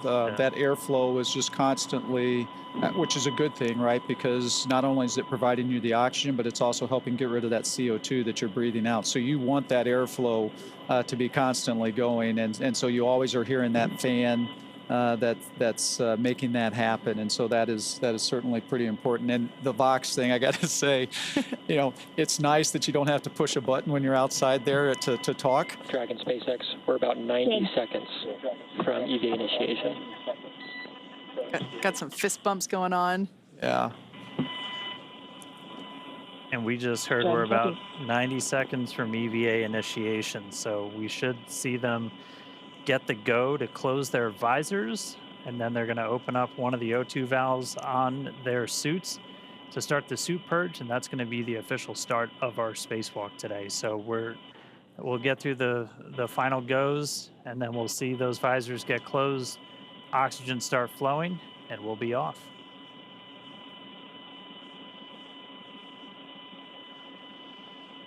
I love how everyone looks so calm and collected right now. I think that's a great visualization of just all the extensive training that they've gone through to get to this point. This has been years in the making. I'm sure they're excited, but everyone's focused. It is an interesting time right now, right? Because one of the hardest parts I always found about Dragon SpaceX. SpaceX is go for spacewalk operations. Report visors down, ready for secondary O2 flow initiation, and crew is go for spacewalk. Verify your visors are closed.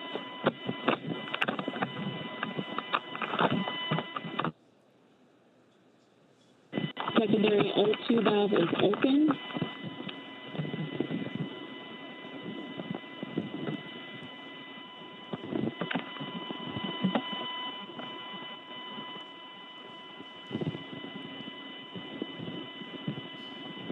And that you are go for the EVA.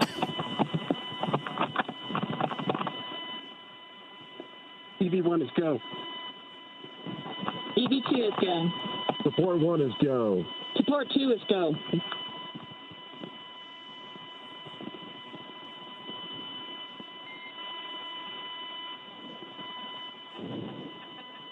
Dragon SpaceX initiating secondary O2.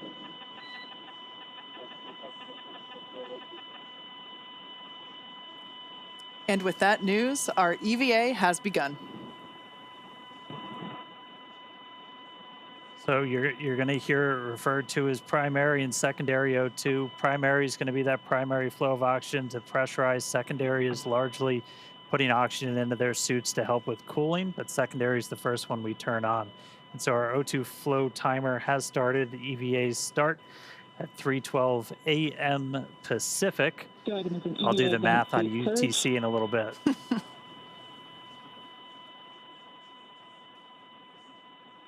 So this first operation, or this first step in the operation, is a suit purge.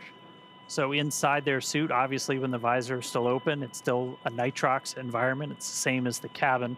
And since they're going to be at a lower pressure than what you can basically live at with oxygen levels, they're going to be on pure O2. They're going to be a 100% oxygen environment. And I mean, you guys were kind of in the same thing. And it's because like your suit, you can't move a suit around at 14.7 psi, can you? No, maybe you can, but like no, that'd be pretty tough to do. And as we had talked about earlier, that's why that mobility is so important, because when that suit is pressurized like that, it can be challenging to move around. Absolutely. So here on your screen, we can see the Polaris Dawn crew. Now with their visors down, the EVA has begun. We are beginning to flow that O2 through. Now we will, of course, bring these views to you as we have them, but due to ground station coverage, they do come in and out here and there. But every moment that we can, we will certainly be sharing these with you. I also wanted to point out quickly that the window near kids' feet was so much brighter than it was just even 5 minutes ago. We're going to be seeing that in stark contrast as soon as we get the EVA, or with the hatch open and EV1 out there. Yeah, it's kind of interesting you mentioned that, because as you're going around the Earth as fast as you are, right, in 30 minutes or 45 minutes or so, you can be passing in and out of that sun and going into shadow. And so that brings its challenges as well, because the temperature can change pretty drastically just in those transitions from night to daylight. And so it's an interesting moment when you're passing through through that time. That's actually one of the reasons that the visors have this new coating on them, different than when you wore a similar helmet. That coating actually helps to insulate the individual inside the suit. So when they're looking at the sun. Dragon SpaceX, a reminder, after the initiation of primary O2 flow, EV1, EV2 will need to adjust VOX threshold low following primary O2 flow initiation. EV1 copies. EV2 copies.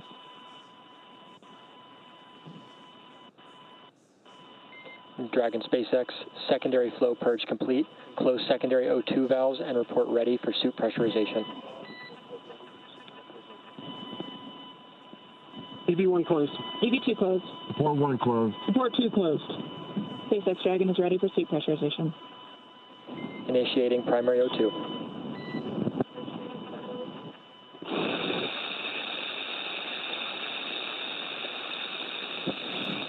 This is normal. This is with the airflow coming through. The crew members are on VOX, meaning that their microphone is on the whole time. So Sarah and Jared are going to be adjusting their audio levels as this flow continues to help regulate that. Yeah, the VOX will kind of attenuate, so it'll sound like this now, but as we get through the spacewalk, it'll kind of come down, and you'll just hear voices a little bit more clearly.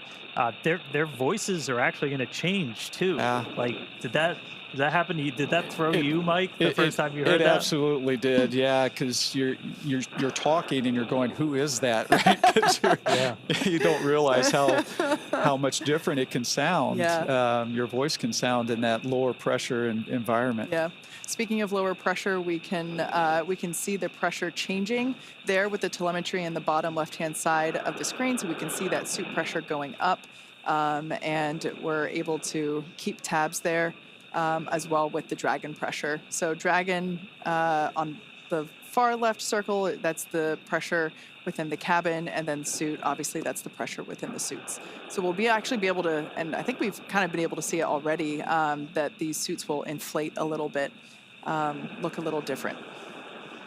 Yeah, we were talking about the visors before. So when they're in the sunlight, that coating will help keep them cool and not overheat them. And then when they're in shadow, it'll help keep them warm. So, and it's also like your sunglasses as well. Yeah. Right? Serves that purpose.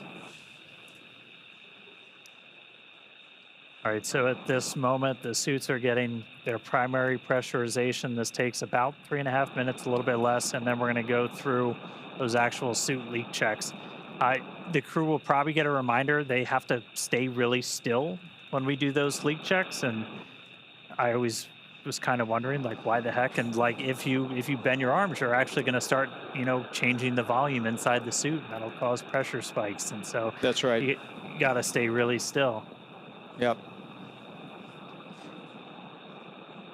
And then after we get through the leak checks, we're going to go through kind of that final pre-breathe where they're going to hang out in that 100% O2 environment just to continue purging all of that excess nitrogen. Suit pressure stable when purge complete. Activate secondary flow on. Report when complete.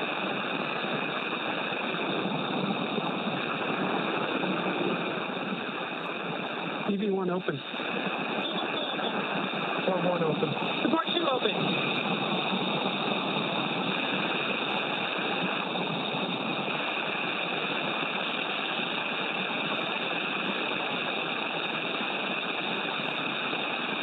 And right there, they finished the purge, and they did a quick reinitiation of that secondary flow check. Response, close secondary flow, and report when complete.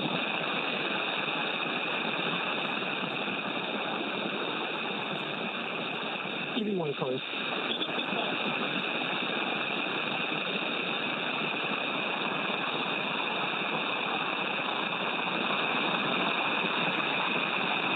Port 2 closed.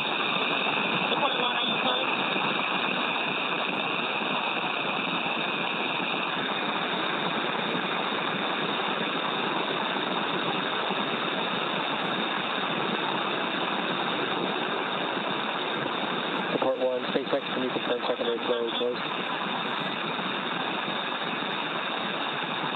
These handles that we see Jared holding on to, these were one of the additions or customizations for this mission that we talked about earlier.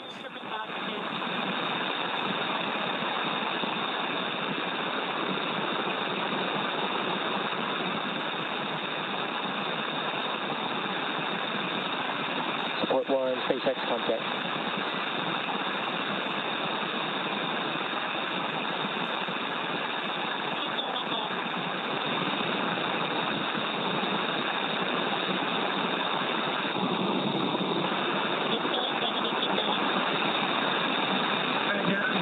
We got you.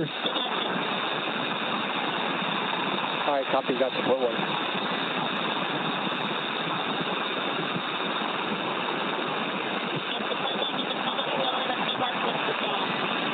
Copy.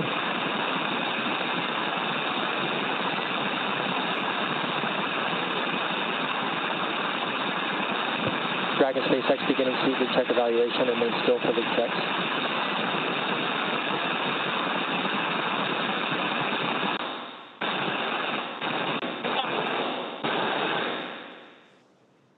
Once again, that background noise is expected. That is the microphones and the flow of air within the suits. So we're trying to stay quiet to, along with you, listen in on what the crew comms are as they go through. We're also going to get views in and out, as we mentioned before, due to ground station coverage. Continuing suited pre-breathe.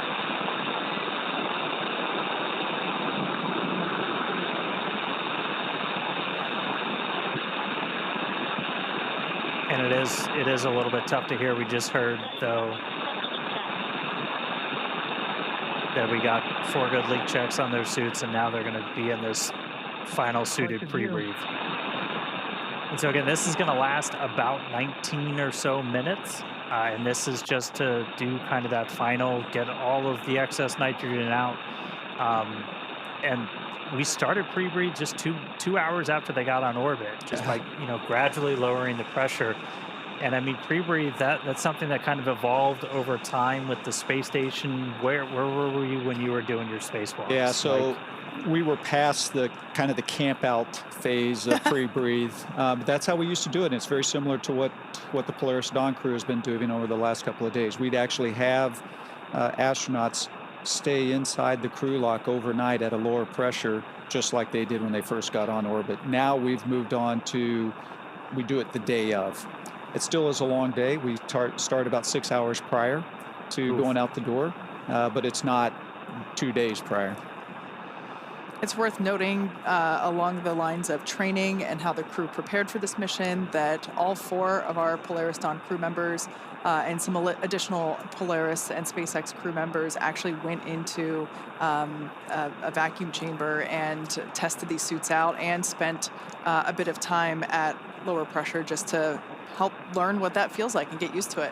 Well, and I think the other thing that's important about that is it's real, right? It's the first time that you're in that suit and it's actually a vacuum around you, right? And there's just something mentally that I think is important to put people through those moments before you actually have to experience the first time in space. Yep. We saw some of the unique ways we train the crew for this. And I mean, training for space station spacewalks, I'm still really upset I never got in the pool. That looks like one of the coolest parts of being an astronaut is not being in space, but just doing some of this training. Yeah, Dan, I tell you, I can still remember the first time I stuck my head underwater, not in the suit, but for diving. But you can hear the comms of everything that's going on through the water like that, and it just gives me goosebumps to think about that. It was a really neat environment, but it looks like these guys had a pretty neat way to train as well with the harness that would hoist them up and out and all of that. That's pretty impressive. Yeah, we definitely created some rigorous new training for the best we could simulate an EVA while still on Earth with hoists and it was a lot of fun to watch them train. Back on board with cameras in 3 minutes. So our core just called up. We'll get views back on board in about 3 minutes. As Kate talked about earlier, we're using ground stations for our video coverage.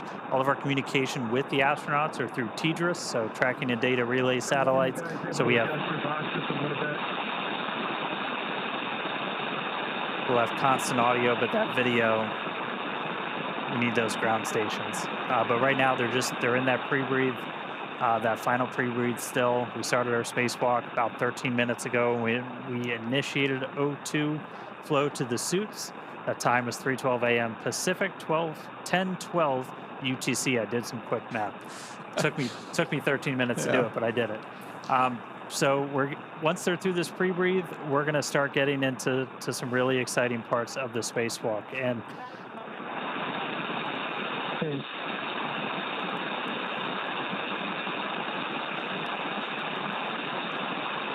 And then after we get through the pre-breathe, we're going to get to cabin vents. So, what's going through your head when you're like, man, it's happening. The air's going out. It's really happening. It's happening. Yeah, I tell you, it is a long process to get to this point, right? They've been prepping for this for 2 days, right? And one of the hardest things I found about the spacewalks is the waiting. Hurry up and wait. Hurry up and wait, right? You are so ready to go out and to do this mission and to go out that hatch, and it just takes time. And I think that's one of the things you talked about, my 5th versus my 1st. Your 5th, you kind of understand how long it's going to take. You have a better appreciation for how long it's going to take. And so you literally find yourself in these moments when you're kind of waiting through this pre-breathe or you're waiting for the airlock to depressurize. You just kind of find yourself just floating there, kind of zoning out, trying to keep yourself calm and relaxed and until that moment when it's game time. Yeah. Now, just a quick mention, we're about a minute out until we get those views back inside the cabin. The view that we had previously was our Dragon tracker, which if you want to see where Dragon is, you can actually look that up as well. We have it on our website, spacex.com/follow-dragon. But yeah, just as a reminder, our crew, they are in their designated, or well, Jared's not, but He's floating. our crew members, basically Sarah and Kid, have switched their seats for the EVA. Last time we were able to see inside the cabin, we saw Jared awaiting to open the hatch. So he wasn't in his commander's seat, but Sarah is now sitting in Scott's pilot seat, also known as seat 3. And then Anna is on the far left side, and Scott is on the, oh yeah, we can see it there, on the far right side. And also just a reminder, their call signs for these EVA operations, Anna being support 2, Kid being support 1, and then Sarah being EV2 and Jared EV1, representing that Jared will exit first, do his activities, which include just some mobility testing of the suit, and then Sarah will go out and perform the exact same testing once Jared comes in. Meanwhile, Kid and Anna will function as the eyes and ears. They will be performing their own list of operations during, or their own list of tasks during the EVA. So while Sarah and Jared are going to be the ones that are, partially egressing the capsule once that forward door is open, Kid and Anna will also be performing an EVA in their own right. That's right. And we talked about it earlier, first time 4 people exposed to the vacuum of space. Like there's a lot of firsts in this. That's going to be a really cool first, not just for us and Dragon. But we are going to be getting views back really soon. We're, again, just in that final pre-breathe step right now. And then we're going to start venting Dragon down to near vacuum. So we're going to have a couple of different valves that are going to open up, and the atmosphere inside Dragon is going to start going overboard out into the vacuum of space. Now, the crew, the ground, they can pause that cabin venting if they need to. We can pause and resume. The most likely reason is for ear equalization, is again, you're going through a lot of pressure changes anytime you do a spacewalk. And so if you've ever flown on an airplane and your ears popped, you've experienced just a little bit of what they might be going through right now. Once we start cabin venting, if we terminate or abort the spacewalk during that venting, we cannot start again. We talked a little bit earlier about how consumables are like the thing that really drives you. And for us, we don't have great big airlock with this, with a full station's worth of oxygen and stuff like that. So Suited pre-breathe complete. Confirm crew rest for venting at pre-breathe complete.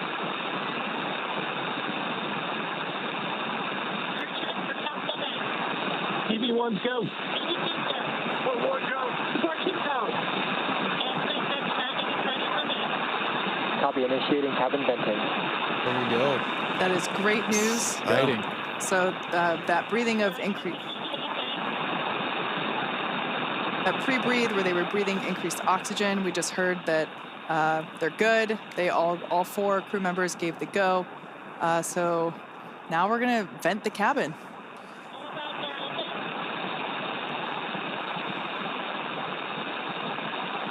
yeah, in total, this will take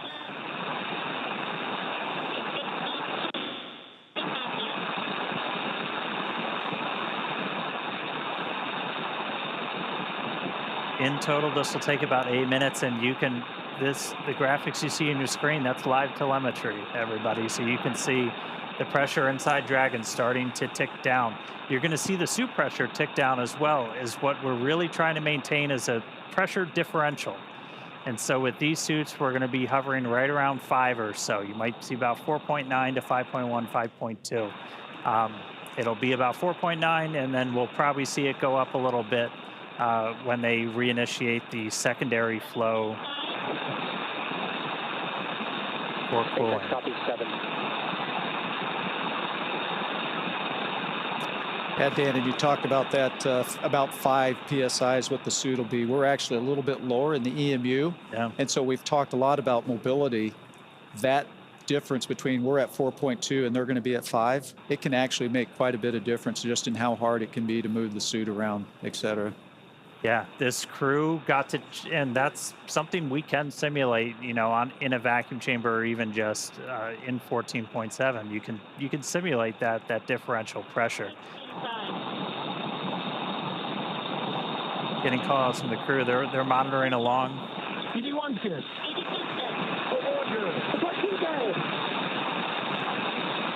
We're gonna hear that chorus pretty frequently, where you do those kind of frequent, almost like check-ins. And I know you guys did something kind of similar, where like you would have to pause and, you know, check your gloves, that kind of stuff. We did. I will tell you, one of the interesting things watching this live right now, the difference is how quickly the depressurization is happening here versus what my experience was. And so you talked about being able to clear your ears and all that. You're not giving a lot of time for your ears to adapt to that lower pressure. So this seems pretty quick to me.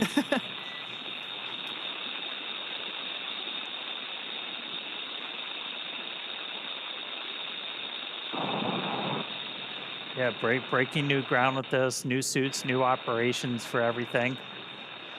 We're at about 4.5. We're going to see that tick down. It's going to get down to just under 1, and it's not going to go all the way down. And then what we'll actually see is we've got a capability to open the hatch automatically. We've got a motor in it, but Jared's actually going to unlatch it, and he's going to give it a little tug to kind of break the seal, any of the kind of the stiction in the hatch itself, and that's going to kind of take the capsule down to its final vent before Sarah, who's at the displays, she's going to command the hatch to actually open. Yeah, that's a good point. And you know, there will be slightly more pressure inside the capsule, so really just helping. 4 psi, seat pressures look good. SpaceX copies 4. So Jared really can't open the hatch all in one fluid motion, so we will see him release that pressure slightly before being able to open it completely. And I think one of the important things, you guys, I think I talked earlier about you put some more restraint devices inside the capsule from when I flew on it, and that's extremely important because there's going to be some force that Jared's going to have to be pulling down on, and he needs to be able to anchor his feet somehow. Otherwise, he's going to pull and it's not going to go anywhere. And so the new restraint devices in there, we're going to see how important that's going to become here when he tries to open that hatch. Yeah. Yeah, that's one of the things. That's why we have Skywalker out there. We've talked about how kind of similar to Gemini when they were first kind of stressing their legs, but important to remember, we've got that 50 or 60 years of spaceflight history that we're able to draw on. These are new suits. This is a new operation. This is to, you know, work out all the kinks and really test this for the first time. But we're going into this with a whole lot more information than they had back then. We know you need handrails or it's going to get real hard real quick. That's right. That's right. Yep. We did also hear Dragon's moving into its EVA orientation. Essentially, we're going to point the trunk at the sun under 3 psi. I think it's also interesting, you notice that the depressurization has slowed down a little bit, right? So as we get to this lower pressure, it's just taking it longer for that remaining little bit of air to go out through the vents. And EV1, com check. EV1, loud and clear. Loud and clear as well. And also hear the Vox starting to adjust its levels. Yeah. That flow of oxygen has not stopped, but the microphone's kind of adjusted and it's getting a little bit clearer. And yeah, keep an ear out. You might hear their voices start to like tenor down a little bit.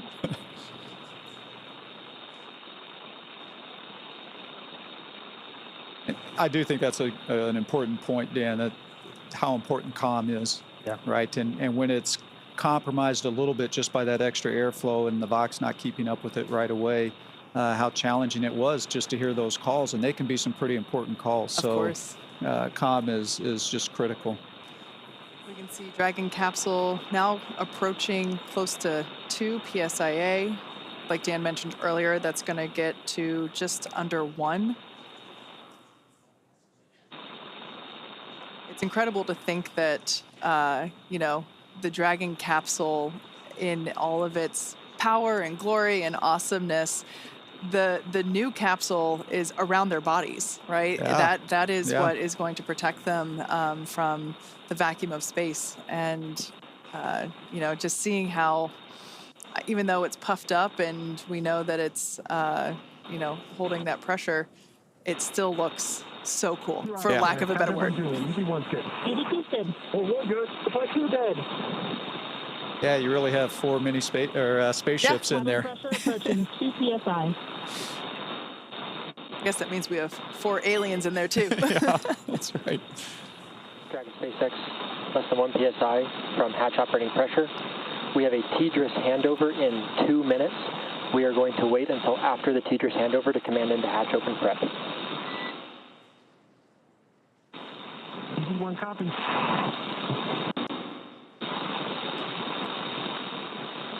And I think you heard that, the TDRS handover. So there's going to be a short period of time there where they're out of comm, and it's kind of interesting because we're at a very critical phase as well. And so you want to make sure you have all the data and the ability to talk to the astronauts before you actually take that next critical step.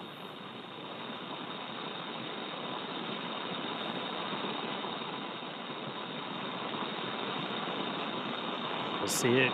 We're seeing that pressure continue to tick down. Dragon originally designed to be able to still operate in a vacuum. That was some of the emergency situations I know you trained for, Mike. We did make some modifications to this one to essentially turn Dragon into a functional airlock. We added some additional vent paths. We do use like some of the same ones that you guys use to like pressurize the vestibule and stuff like that. That are actually in the hatch, but we've got an extra one in there to be able to essentially do that depress as quickly as we did. But we're gonna see that get down to a little under 1, and then we're gonna see Jared kind of jump into action. He's gonna unlatch the hatch, and then he's gonna give it a little pull to break the initial stiction, and then we're gonna be able to see Sarah. 1.5 psia. All suits look good. One copy. That's one thing to note, that while we have been progressing through this pretty quickly, we did have the capability to pause if any of the 4 crew members needed to, take a moment to, let their ears come to equilibrium or just kind of get comfortable again. We did have that option, but everything has been going really well so far. We haven't had to pause cabin venting. And if you're just tuning in, heck of a time to do it. We're about good timing. A little under 28 minutes into the spacewalk today, which again, that started when we started flowing O2 to the suits of these crew members. That was at 3:12 Pacific, 10:12 UTC. We just heard that Dragon's now in its EVA attitude. Handover complete.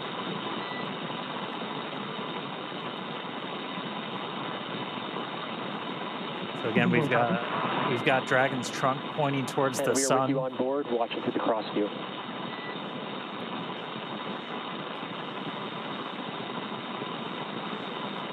That was SpaceX core Arthur Berrialt, just letting the crew know that where the cameras are on inside and basically which camera is looking at them. It's so fun to hear Arthur's voice because he was actually a part of our mission as well. In fact, Arthur was an intern. Started out as an intern when we were first starting the training, and so now to see him as a core and is pretty neat. Very similar to Sarah, who also started as an intern. Yes, yeah.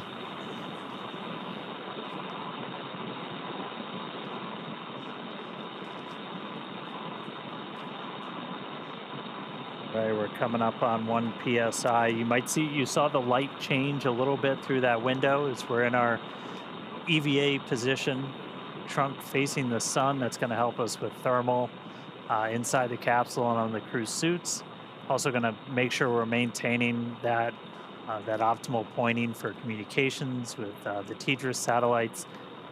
Once the hatch is open, we're going to disable any of the Draco thrusters that point forward, because you don't want thrusters firing off when a crew member's outside.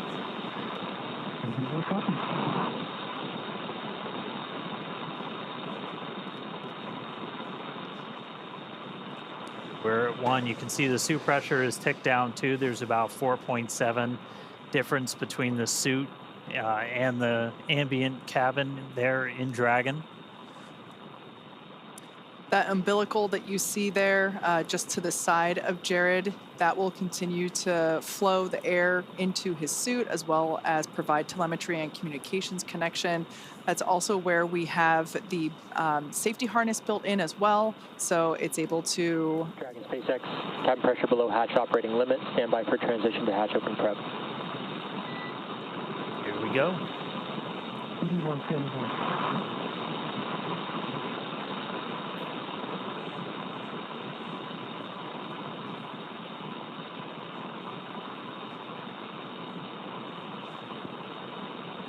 Mike, did you get to open the hatch? I did.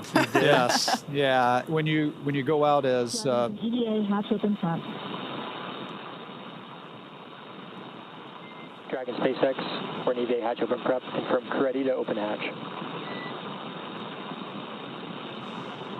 That is great news. Hatch opening. EV1 good. EV2 good. EV1 good. EV2 good. SpaceX, EV1, we're ready to open hatch. SpaceX copies. Dragon, you are go to open hatch. Go.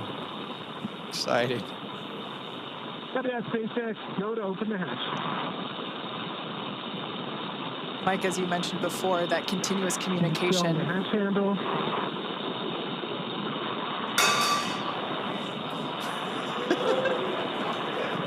As you can hear, we do have a crowd gathering outside of Mission Control here in Hawthorne. In their excitement, somebody dropped a cup. We can see our commander, Jared Isaacman, now turning the crank, which allows the that top hatch to open. We'll see him give it a pretty heavy... EV1, hatch is visually indicating open. SpaceX copies. Stand by.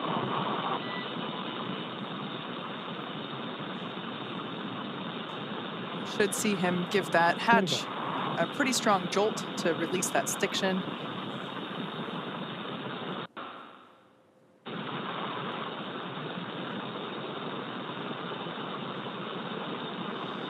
Hatch is now unlatched.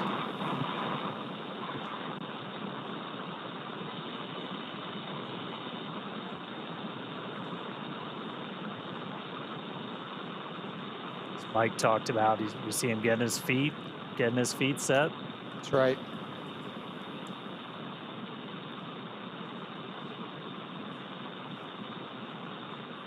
Dan, you'd asked if I'd gotten to open the hatch. So when you go out as EV1, just like Jared here is EV1, that's typically the role for you is to open that hatch. And you guys have to draw straws, fight over who gets.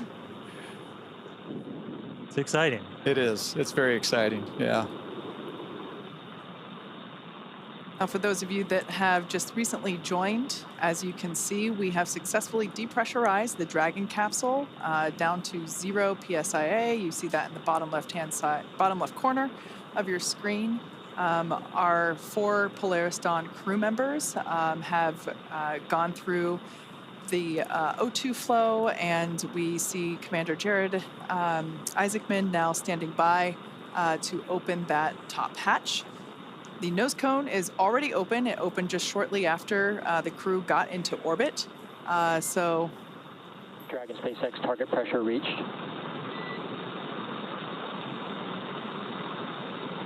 Copy that, SpaceX. I'm unseating the hatch now. Jared now opening Dragon Resilience into space.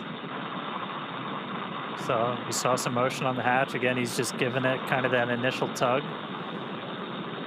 And then Sarah gets to push the button to swing that hatch open.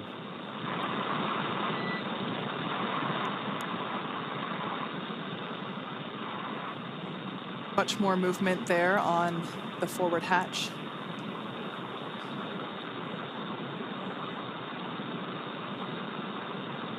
This must be pretty exciting for Jared because that center part of Dragon SpaceX, that's a good brace. We're going to have you repeat the operation.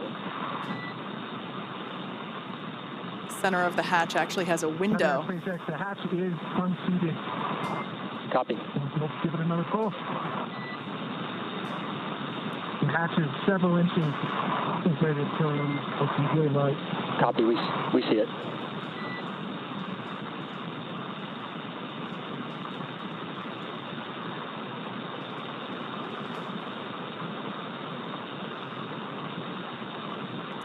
Looking out that tiny window there in the forward hatch, knowing he is going to have a much bigger window in just minutes.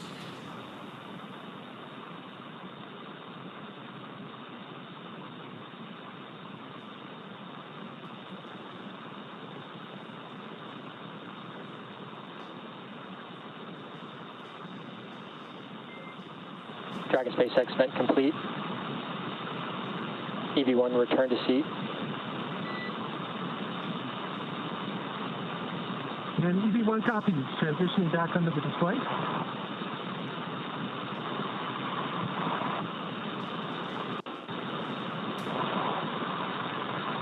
So again, one of the reasons we had Jared do that was to... Dragon SpaceX, we're actually watching that hatch. We're going to have you repeat the last operation. Sounds like they're going to have him repeat them. One of the reasons we're doing that is just to kind of vent any of that residual atmosphere. Up from under the display. And EV1, you are go for manual hatch open. Sounds like we got our first audible of the day. As we said, that we can open the hatch. Opening the hatch manually. We could open the hatch. We could open the hatch automatically, or we can do it manually. And so they just gave Jared the go to open that hatch manually. So we just went out of ground station reach, so we'll get the views back. Wow. We'll get the views back real shortly, and then the hatch will hopefully get we'll open. see a hatch open. And hopefully we see it. Yeah, hopefully we see a hatch open. The hatch is open. SpaceX copies, hatch open. That is fantastic news for those that... SpaceX EV1, I'm looking at the seals. Initial view looks pretty good. I don't see any bulges or indentations. Copy on hatch seal report.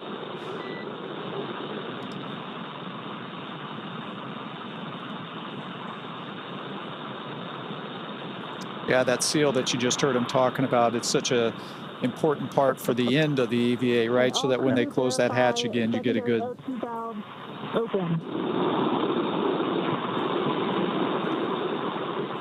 Get a good seal of the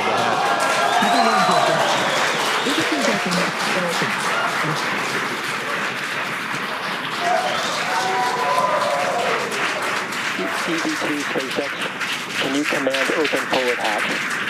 This is going to stall it open. There is our first view of the forward hatch, wide open to space. Forward hatch.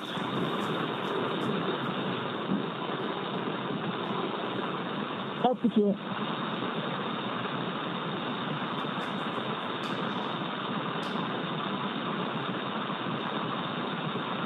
If you just jumped in, we are 38 minutes into today's spacewalk, and the hatch is open on Dragon. First view from a helmet cam, looking out. Dragon SpaceX, we see it stalled. EV1 is go to continue. That structure you see there is... Check for egress. EV1, SpaceX EV1, I'm transitioning back from under the displays. SpaceX copies, we're with you in your helmet cam. Once again, this helmet cam, that structure we see is the spacewalker. This is Jared now egressing through the forward hatch of Dragon Resilience.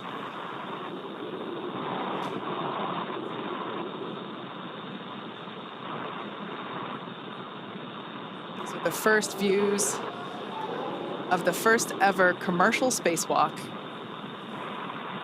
I'm at the bottom of the mobility is progressing. I have a feeling the crowd is about to go wild. Good call. Approaching the top of the mobility is.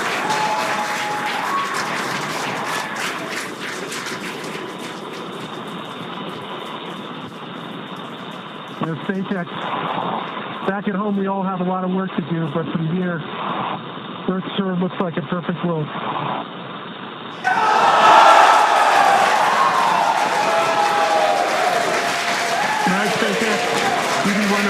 step into test matrix 1. Single-handed mobility demonstration. Commander Jared Isaacman now emerging Copy, we're with from... you in test matrix 1, watching from the nose cone.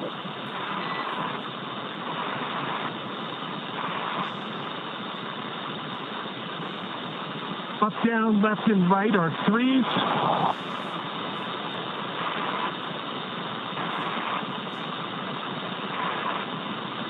Pitch and roll are 3. Yaw is a 2. Switching. Single-handed operations are fine. Static and with dynamic disturbance. Switching to left hand.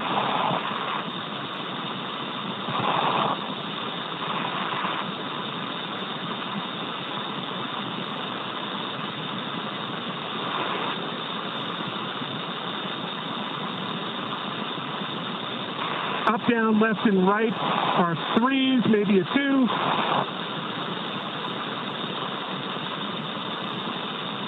Pitch is a 4.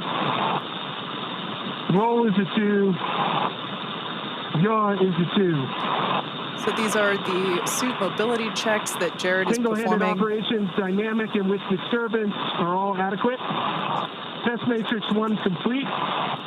HUD check, 5.3 psi, 48% RH, 33.9 Celsius. SpaceX copies test matrix 1 and HUD readout.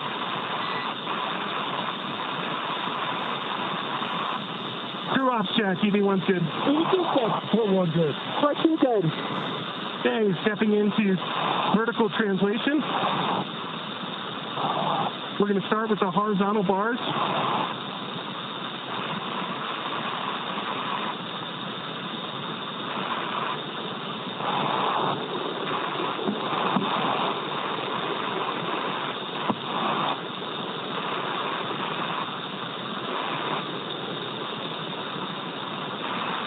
All right, we're going to transition over to vertical.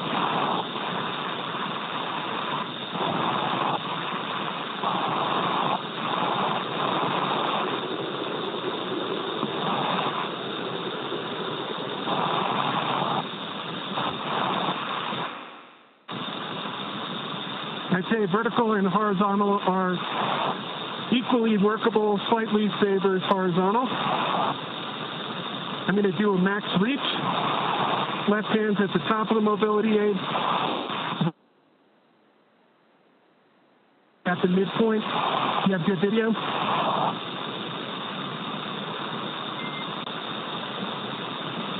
We just lost our live video, stand by 1. Okay, switching over to max reach, switching hands. Copy that, SpaceX. I'm holding up at the max reach. And EV1, go ahead and continue the operation. We'll let you know we're back on with live video.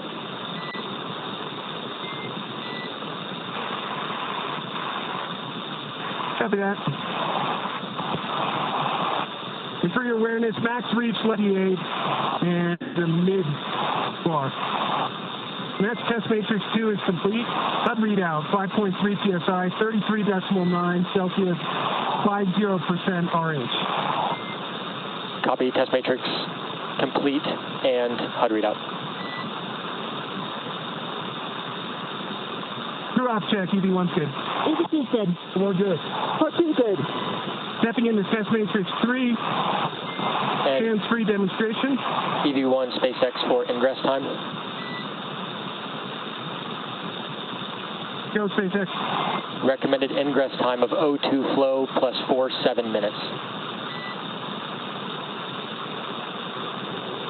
Copy that. Ingress time, 7 minutes. And Dragon, we're back on live video from the nose cone. Copy that, SpaceX.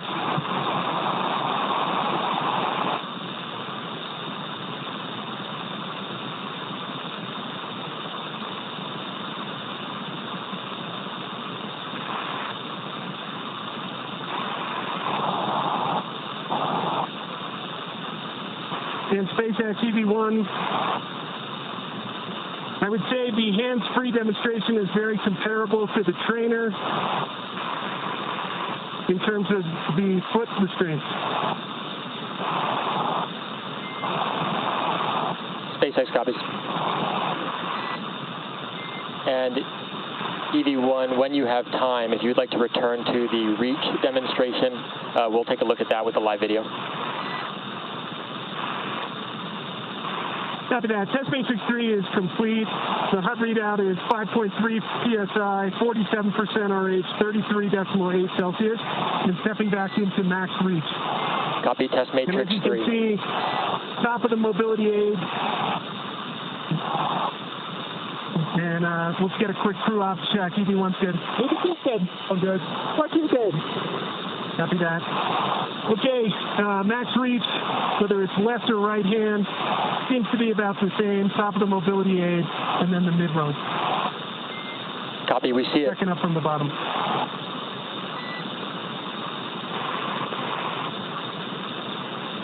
Any go back, SpaceX? Negative. We got about 1 minute until EV1 ingress.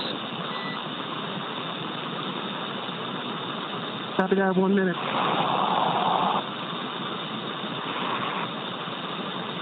Looks gorgeous.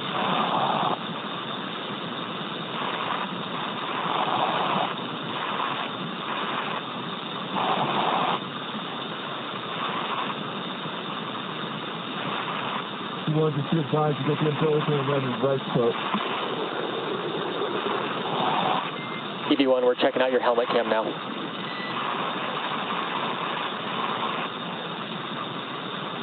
Well, I'm checking out your nose cone right now. And looks pretty good. Copy, we'll return to nose cone. See you looking at us.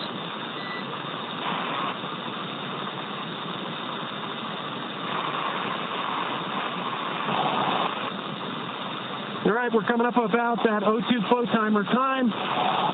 Crew check for ingress. EV1's good. EV2's good. EV2's good.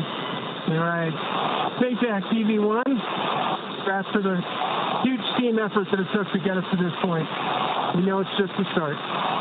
And I'm transitioning back into the vehicle.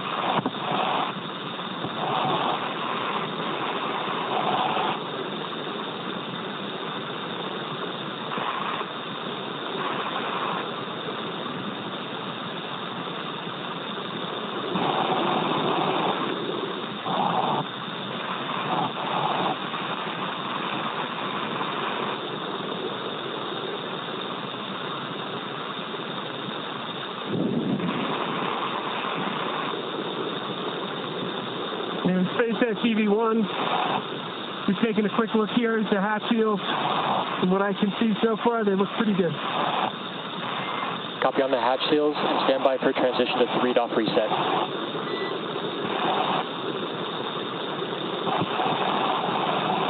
Copy that, SpaceX. Good.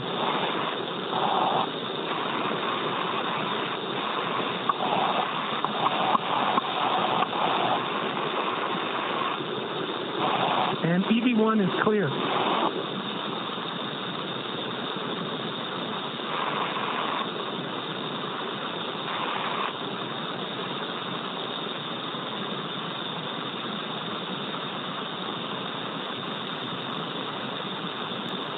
All right, so Jared back inside. We heard him going through what's called the test matrix.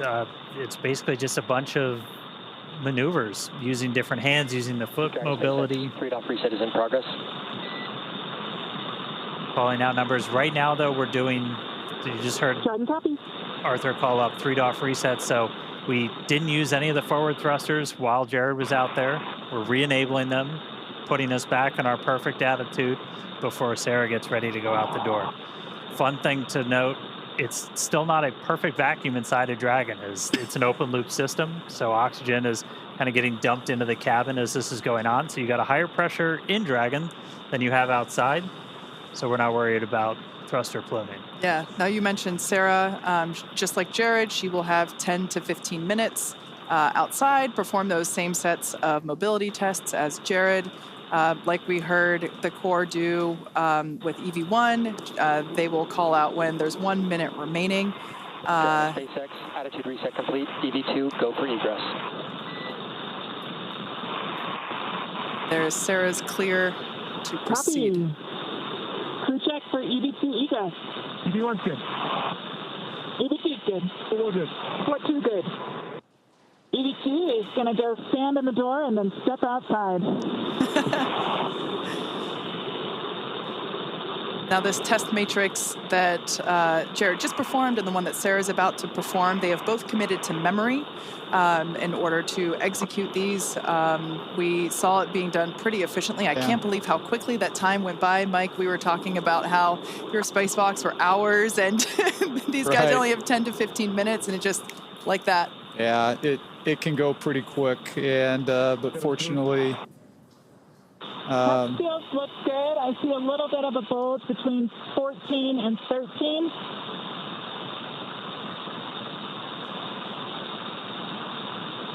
So you're hearing Sarah call out some more of the seal check there as she's exiting out.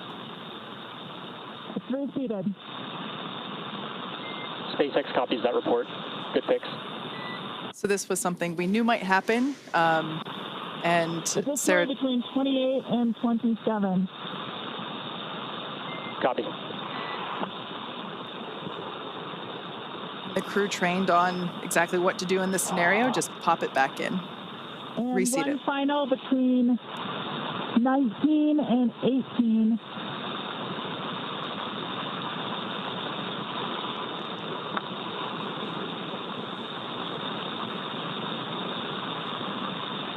That might be best reseated with hatch closure.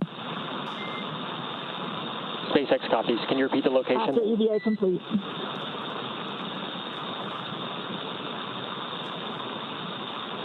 Between 19 and 18. All right, copy. I'll track that and ask again when you're ingress. Copy. EV2 is proceeding with egress. Super exciting to see this. Our fellow SpaceXer, Sarah Gillis, now about to make her spacewalk. EV1, I'm going to hand this back to you.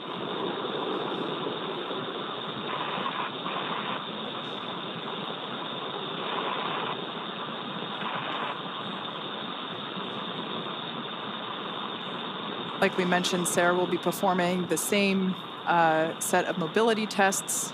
So we will do the same, try to stand by and listen to those comms.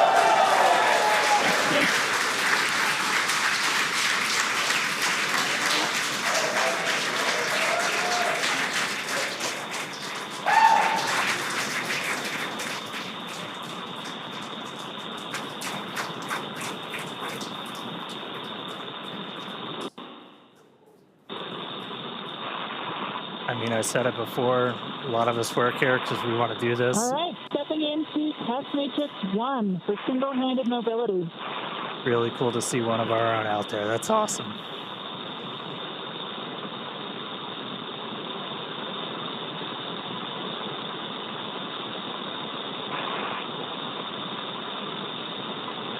And EV2 for awareness, we're watching from the nose cone.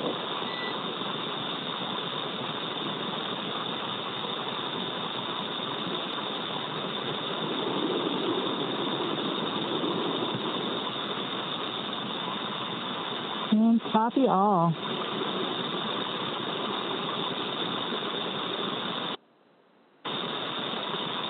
I would say in all 3 translation axes, I'm having certainly cross-coupled movements. Forward, back, I am inducing a bit of a roll.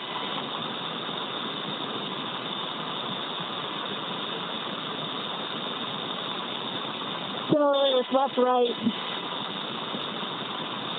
and up, down, a bit of a pitch, but all are achievable. Rating of 3.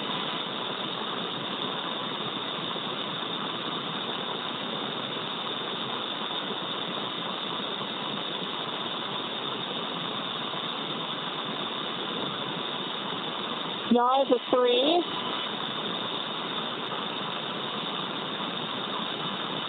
Roll is a 4.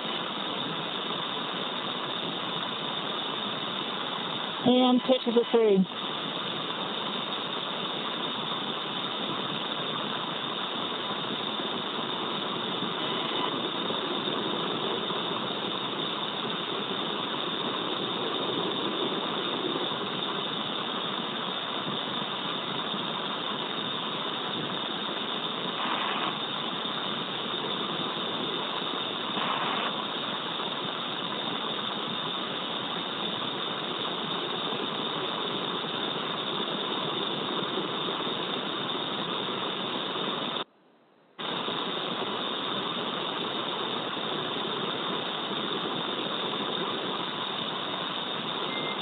source for left hand.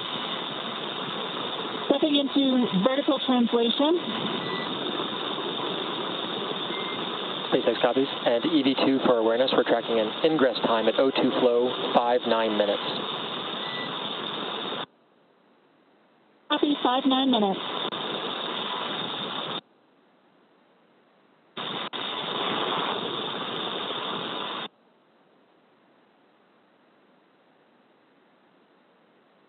Horizontal bars are definitely preferred.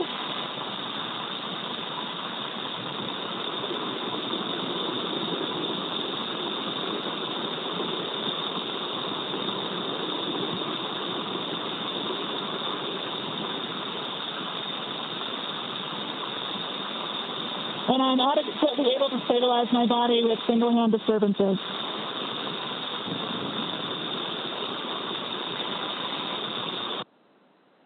Clear for both left and right. Stepping into max reach, do you have visual? Affirm, we have visual on the nose cone. Copy from bar 4 to bar 2, from top down.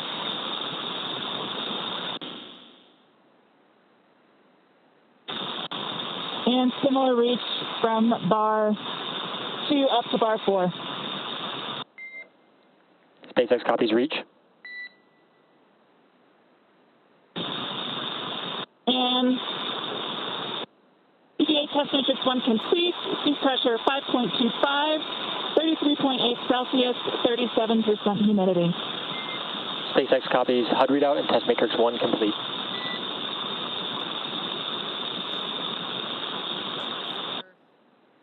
Copy, stepping into test matrix 2.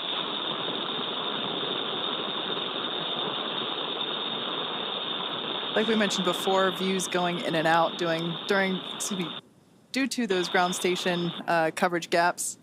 Yeah, we comms are Some of the same. comms are through satellites, but we've got ground stations for video on Dragon. As you can see in the tracker, we just flew over New Zealand. We're about to go right over the middle of the Pacific. No ground stations in the middle of the Pacific. Forward are actually pretty good.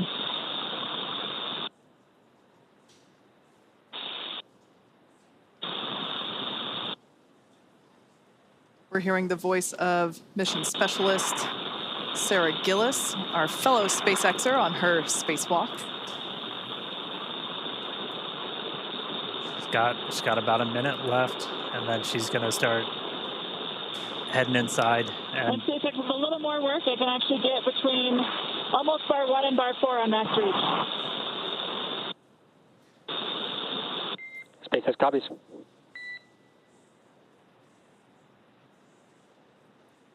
And you could see the Earth dark, and we flew into like an orbital. All right, and test matrix 2, kind of combine them, so we'll call that complete. Seat pressure 5.27, 38% humidity, 33.7 Celsius. SpaceX copies matrix complete and HUD readout.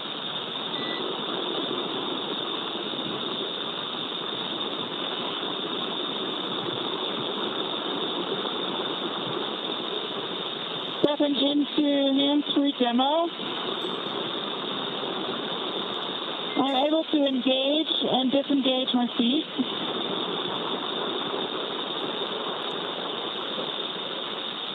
Copy that, EV2. And once you are able to engage, disengage, we'll actually have you start ingress. We're just over 5-9 minutes O2 flow.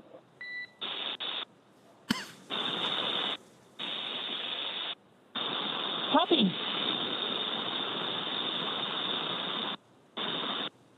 With that, EV2 is proceeding with ingress. Pre-check for ingress. EV1's good. EV2's good. Good. 14 good. Copy. Coming on in.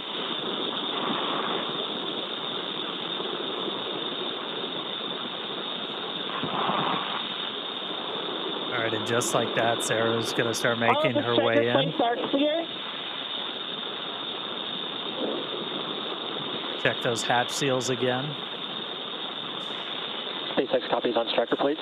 And EV2, I have one more ask for the hatch, if you can check that out as well when ready to copy.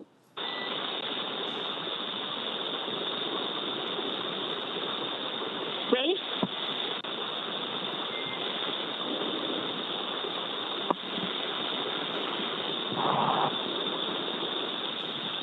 Ready, copy.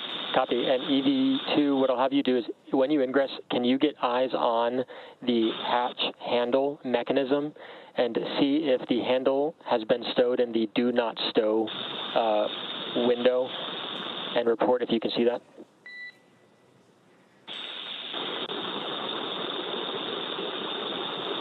Check it.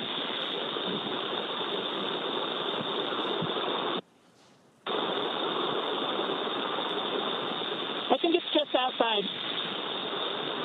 Copy, just outside. Thank you. Just outside the range.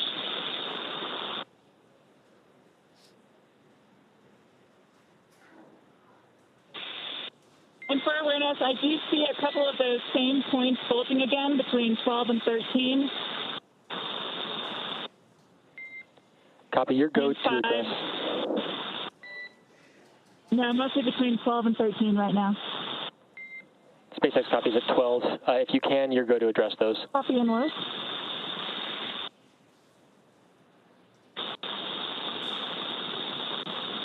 These numbers being called out represent the location around.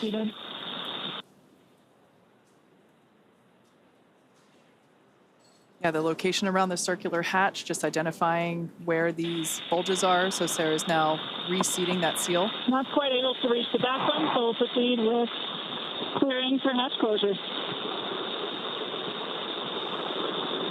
Just like that, we're already hearing about hatch closure. It's incredible that these two EVAs, just in 2 blinks of the eyes, are... EV2 is clear of hatch, please. 2 checks.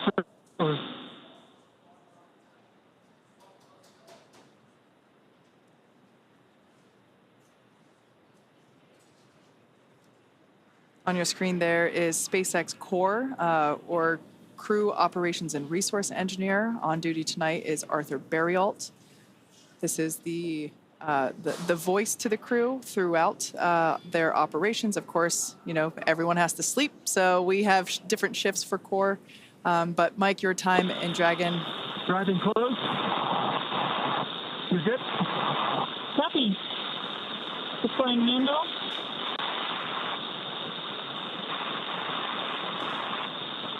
Applying force. And closing.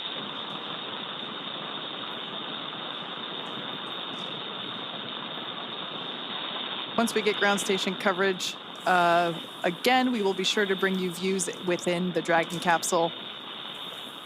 But right now, Sarah is closing the forward hatch.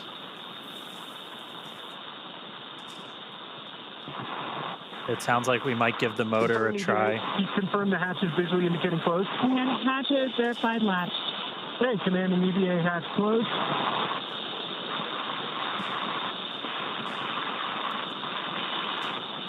EVA hatch closed. All Dracos enabled.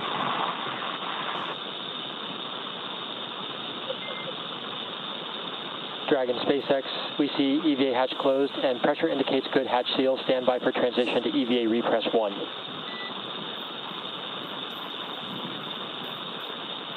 And EV1 copies. Everyone check secondary O2 valves closed. Copy. We're going to support 1 on this. EV1's closed. EV2's closed. 1 closed. 14 closed.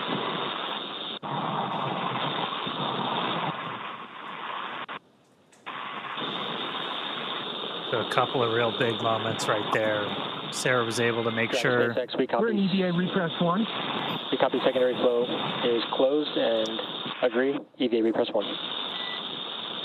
She was able to make sure that the seals were in a good spot. We got the hatch closed. You Okay, can crew, see. we're out of a half PSI for 8.3.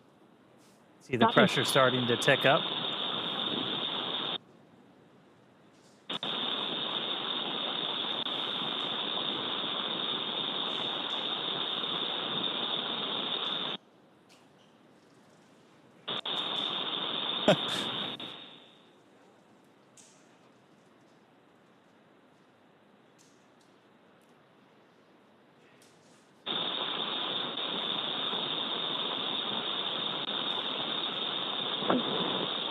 Just to final confirmation. Everyone confirm secondary O2 valves are closed. EV1's closed. EV2 closed. Forward closed. 14 closed. Copy that. And we're through 1 for 8.3. All right, so each of the crew just closed those secondary O2 valves on their umbilicals. Again, that was primarily for cooling. During the spacewalk itself, the suit's still pressurized by that primary, and now we're going to start to see the pressure tick up inside of Dragon. Right after they get the hatch closed, they're able to do kind of an initial pressure check, because again, oxygen, it's an open loop system with these suits still flowing into the cabin. You're able to see positive pressure response showing that the cabin, the hatch was closed and was sealed. We'll still do a leak check on our way kind of back up to our nominal cabin pressure. So we're going to continue ticking up until we're about 8.3 psi, and then we're going to transition into the second phase of our repress. Really the difference between repress 1, repress 2 is how frequently we're injecting atmosphere, as kind of the repress is also pretty unique with Dragon. We're repressurizing with just nitrogen right now, which is a little bit unique. Obviously, you have nitrogen and oxygen in your atmosphere. With this, we have O2 flowing into the cabin through the suits, so we only need to add nitrogen. So we're able to just basically add a bunch of that to really start getting your pressure up. O2 continues to flow into the cabin through the suits, and we're going to continue pressurizing until we're pretty much right back at our 14. Fan 1 coming on, medium speed. Right at about our 14 or so PSI. And we're also looking at what the partial pressure of oxygen is, because we want to make sure the crew takes helmets off and everything, that plenty of oxygen in the cabin. And then we're going to change that injection rate to just help with the mixing. Is microgravity, everything's harder, everything's on hard mode. And you don't just have natural convection. So, like, I mean, space station, I think I've heard it a bunch of times, Mike, like you just constant noise of fans. That's right. Almost. Yeah, there's, you've got to continually recycle that air. And one, to help get rid of the CO2, right? Because as they're taking in that oxygen, they're breathing out the CO2, and we need to get that out of the system, which is another important reason to have that air constantly circulating. Yeah. Man, that felt really quick. It did. That was really cool to see them outside for the first time. And what they were actually doing out there is a bunch of pretty simple tests as it looked, but like this is just learning how the heck do you move, because like just moving around in microgravity is tough, right? It is tough. Dragon SpaceX, we're about 2.5 minutes from Tedra's handover.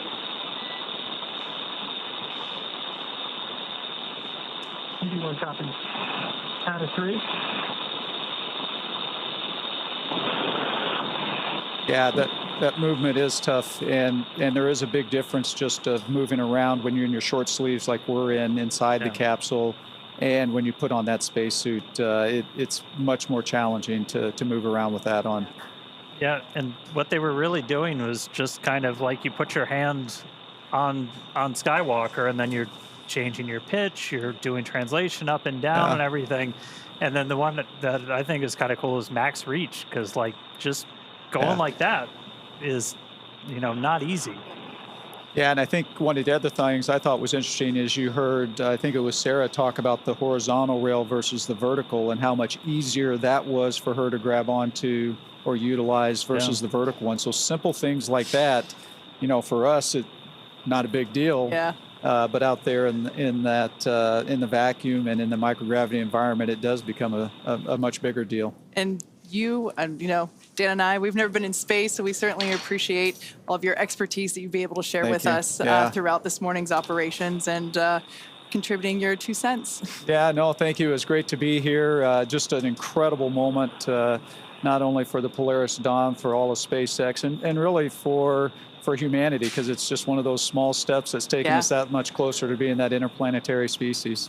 So thank you very much for having me around. Our pleasure. You're welcome back anytime. Excellent. All right. Good to see you, Hopper. Yeah. Thanks. Bye-bye.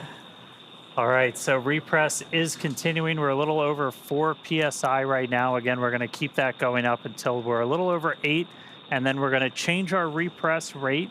We're basically just going to be injecting nitrogen for shorter periods of time. That's just going to help that atmosphere mix as we get the crew kind of back up to their basically their normal cabin atmosphere that they haven't actually been at for the last couple of days, because we started this whole Prebreathe, process like right after we got on orbit. Yeah, it was almost like we launched them and gave them 2 seconds to acclimate and enjoy their cute 0G indicator, and immediately stepped into the pre-breathe in order to prepare for today's activity.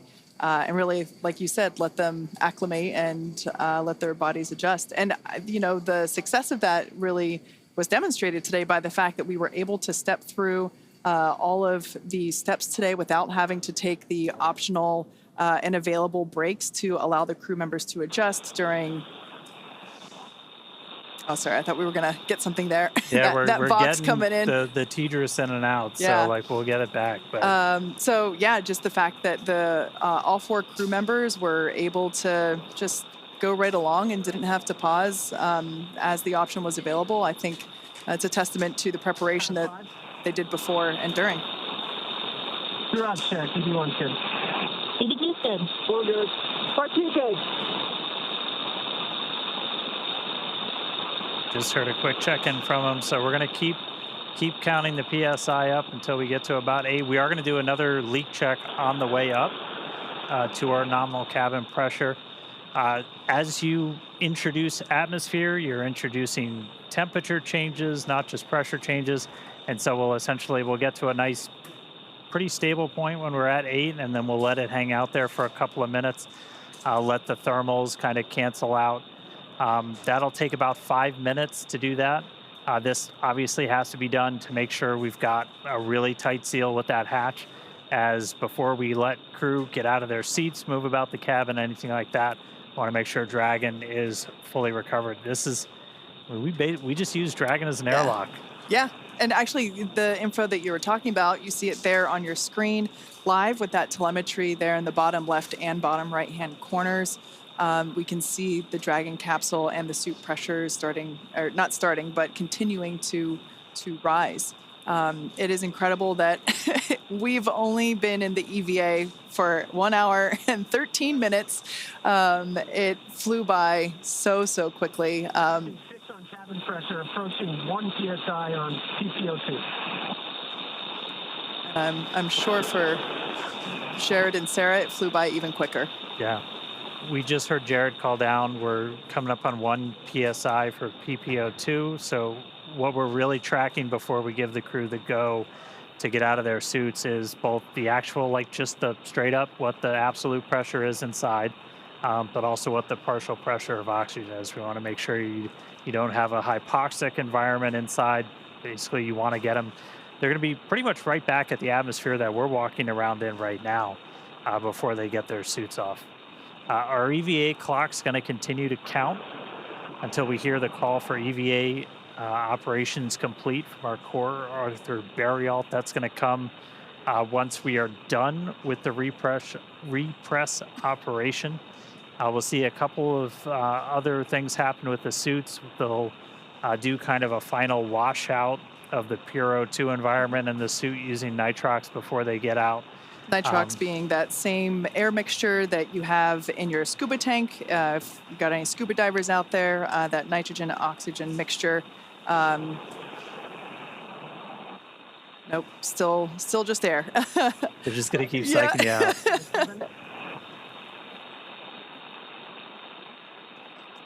Should hopefully be getting video back from ground stations. SpaceX, passing 7. Stand by for transition to repress 2 at 8.3. Okay, copy that, SpaceX. We're following along. Repress 2 at 8.3.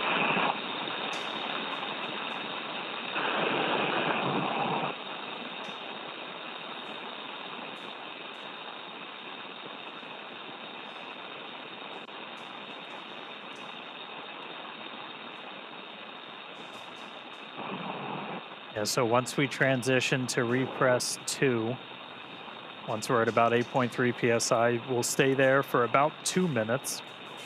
And then once the cabin gets up to 9, we're going to pause the repress, and we're going to do a cabin leak check. This is another kind of critical check. We did the initial one after they closed the hatch, where you're able to do just kind of a, let's look at the pressure. Is it increasing at the rate we expect inside Dragon? Yes, it is.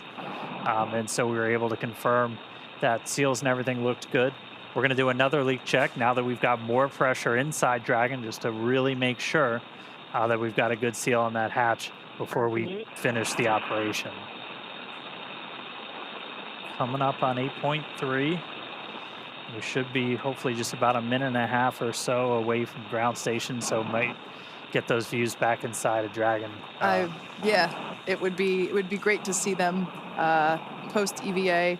Now, just like when we were depressurizing the capsule, there was the option to pause. EVA refresh 2.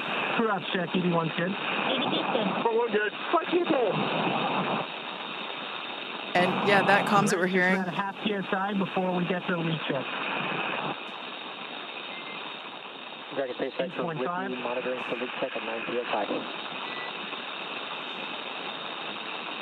The continual checks with all 4 crew members to make sure that everyone is good.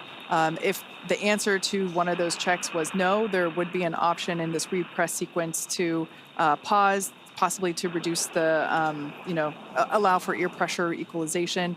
But again, just like the way that we depressurized, now this repress, it seems to be going really smoothly. Yeah, we're just about at 9. I'm going to say we're almost there, and then it's going to tick up. But we're going to pause at 9. We're going to do another cabin leak check. So we should hear that momentarily. All right, we're in EVA refresh 2, stop.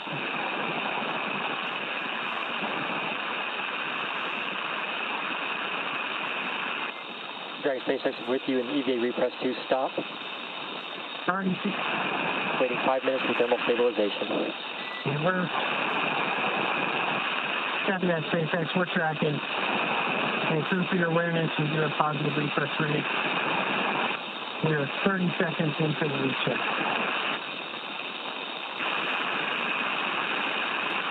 Like we mentioned earlier, right now this repress is being done with nitrogen. Once we get your awareness, PPO2 is 1.35, halfway there. Suits are still flowing that oxygen, and in a few minutes we will begin to flow. We'll do a flush of nitrox into the suits.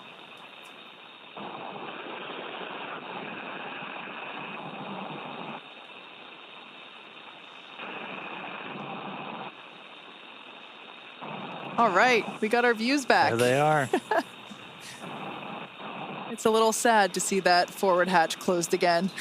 It's got to be really hard when they tell you it's time to go back in. Yeah. Just one more minute. Yep. It reminds me of when I was a kid swimming in the pool. You know, time to get out. Just one more minute. I mean, it speaks to the professionalism for Jared, for Sarah, for the whole crew, really. Like that's got to be, this is something they've been training for years, and it's got to be really hard not to go for those, that extra 30 seconds. But they're true professionals. Yep, they know there's a timeline. We're 2 minutes into the 8-minute leak check. Crew ops check. Everyone's good. We're good. What you good? PPO2 just passed 1.5.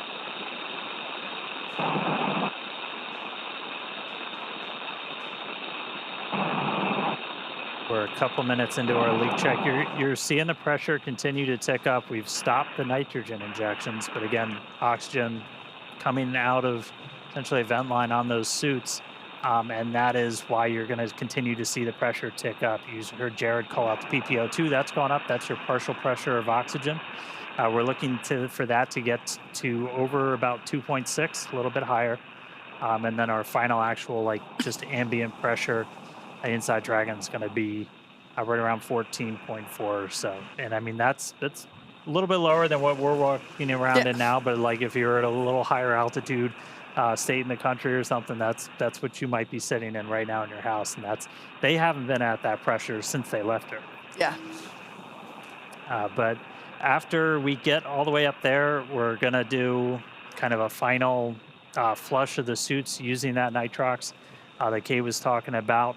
That takes them out of that pure oxygen environment, and that's one of the final steps before we'll hear that call from Arthur of EVA operations complete, and that's when our clock's going to stop. Our spacewalk did start today at 3:12 a.m. Pacific, 10:12 UTC. It's continuing to tick up. Ours was unique.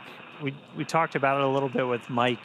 There's different rules for every single spacewalk. It's kind of, it's fun, a little challenging sometimes to track all of them. Even on the space station, there's. We're halfway through the leak check. Still positive research.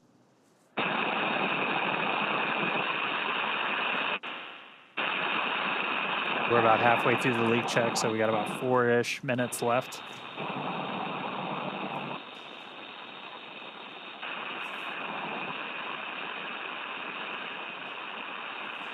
We can see the pressure inside Dragon stabilized during this leak check at 9.4.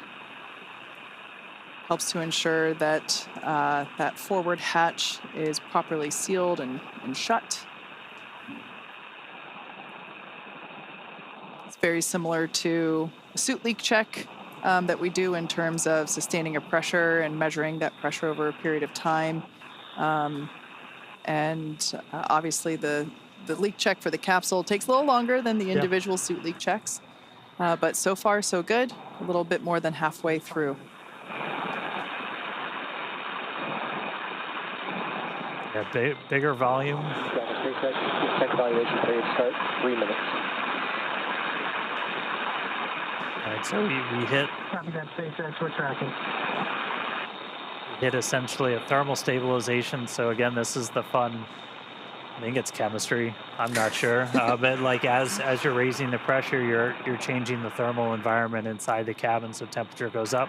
Your temperature goes up, your pressure can go up. So you wait for all of that to kind of equalize, and once that gets at a steady state, you can do a real no-kidding pressure check on this hatch. And so we're underway with that. That's going to take a couple of minutes, and then we'll hear the results, and then look to resume with the repress.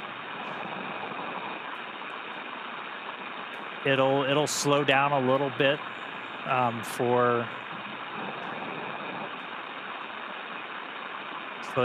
for the remaining of the repress. Kind of going in reverse. When we did the depress, that initial, a lot of that atmosphere was flowing over, and once we got down low, it started to slow.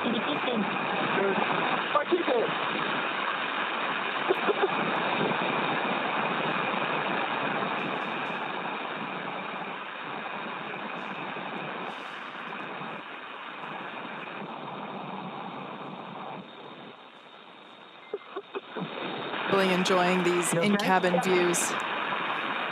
Everyone. Dragon SpaceX for awareness. This leak check is looking good so far, but we're still going to wait the full 8 minutes. Yeah, copy that, SpaceX. We're tracking. Sometimes it seems as though the feed freezes just because everybody's relaxing as the. We're coming up on 7 minutes in the leak check. It's 9.7. CPO2 is at 2.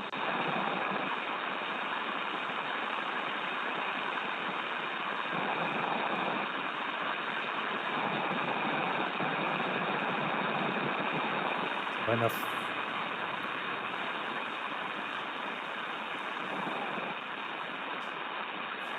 The final minute of our leak check. Reports on the ground, everything's still looking good.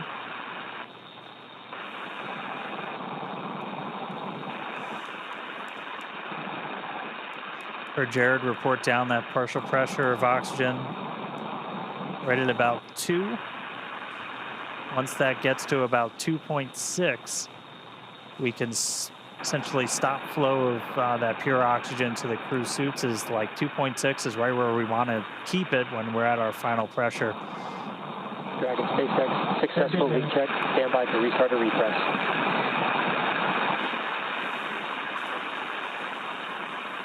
Copy that, SpaceX. We're following along. Great news there. Successful leak check of the cabin. Repress 2. All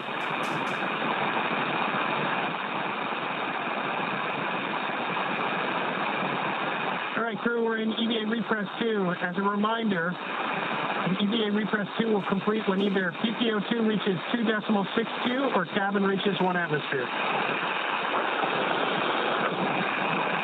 Right now we're coming up on 10 psi for cabin pressure, and PPO2 is 2.2.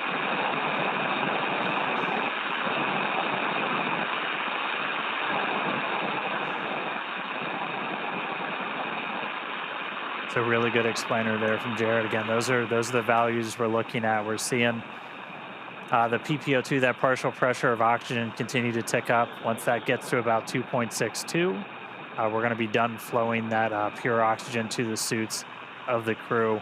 And then eventually we're going to get to 1 atmosphere. It's about 14.4 is our target for today.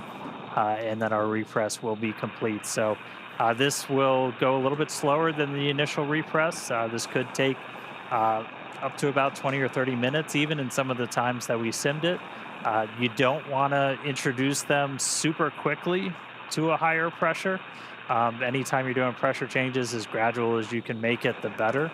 And that's why we have like the built-in holds that we talked about that the crew can do. Exactly.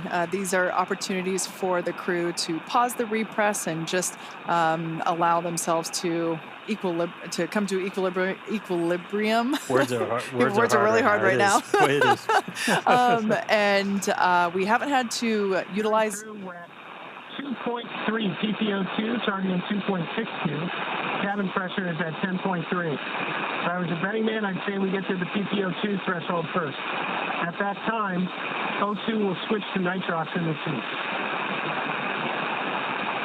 All right, good news there. And cross check in 1 2. Dragon SpaceX, we concur with EV1 call.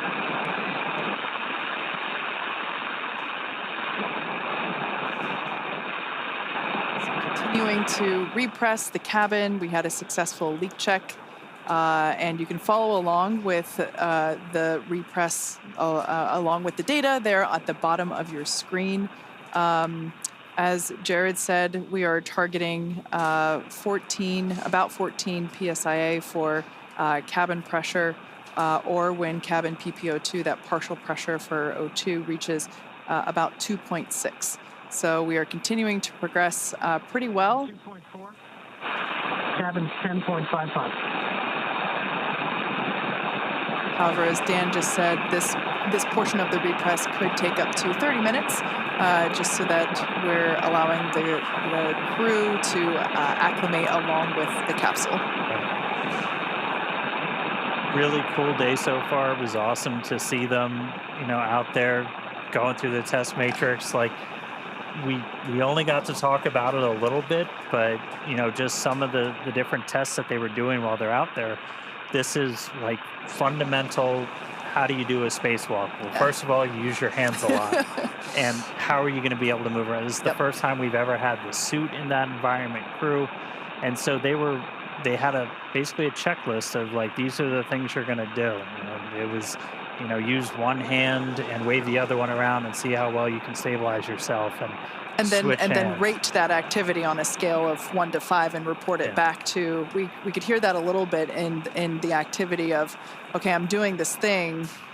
Here's the functionality of that test. Yep. Yeah, and then doing the reach test, doing the up and down, and they did it at the very end. You saw Jared go hands-free for a second, and that was we had a foot restraint in Skywalker as well. If you've ever watched a spacewalk in the space station, you've seen astronauts in the robotic arm getting flown around with just their feet strapped in. That's a pretty critical tool when you're working in microgravity, because otherwise, you go to swing the hammer and like it swings back at you. So you need something to kind of brace yourself, and a foot restraint can be really important. Yeah. We also saw the helmet cam getting checked out. That was certainly a highlight for us to see what Jared was seeing. even though at that point I think we were in, the orbital night. But it was many amazing views, and it went by so quickly. Both Jared and and we're back. We got views again. SpaceX is with you. Reminder to start manual timer on nitrox to suits.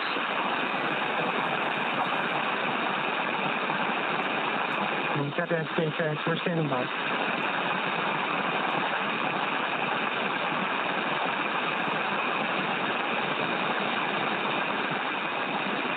There it is. Clock started.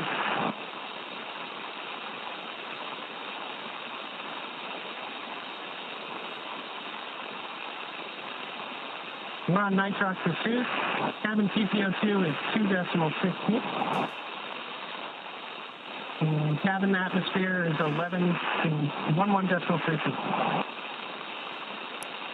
Well, it might look like the feed is frozen. If you look closely, you can see small micro movements there with fingers and the strap above Anna's shoulder. We, unfortunately, due to ground station coverage, don't have video 100% of the time, even though we wish we did. That would be great. But we can see that Jared and Sarah are not strapped into their seats, of course, because they performed their EVAs, or their spacewalks, extravehicular activities, where Anna and Kid remained in their seats, the window seats, so we can see their safety harnesses still strapped in there. At this point in time, we are continuing with the repressurization of the Dragon capsule, Dragon Resilience. We had a successful leak check. 1 good. 4-1 good. 4-2 good. Commander Jared Isaacman continuing to check in with his three fellow. Check secondary O2 valve open. EV1's open. EV2's open. 4-1 open. 4-1 open. 4-2 open.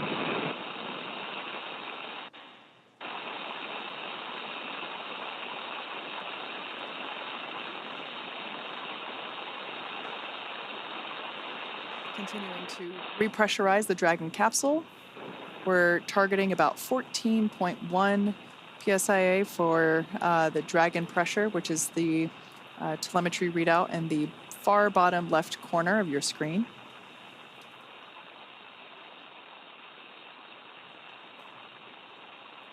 Yep, and along with that, we're also tracking the partial pressure of oxygen. So we did hear that they've stopped the flow of pure O2 to the suits, and they've switched over to nitrox.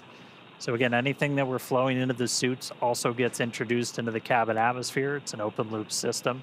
It's how you essentially maintain pressure in the suit, since you're just constantly flowing that air in there to wash out any carbon dioxide they're exhaling, to actually function as they're cooling. So we're switching over to nitrox just to make sure we maintain kind of the right balance of nitrogen and oxygen in that cabin before they get to go to take their suits off. So we're already at that for the O2. And so we're on nitrox in the suits now, still injecting kind of the pure nitrogen into the cabin itself. And the teams just keep an eye on the O2 levels as we go throughout, and we can adjust our injections as we need to. So we're just kind of hanging out now, waiting until they get to that 14, a little over 14, and then the call we're going to be listening for is going to be EVA operations complete from Arthur.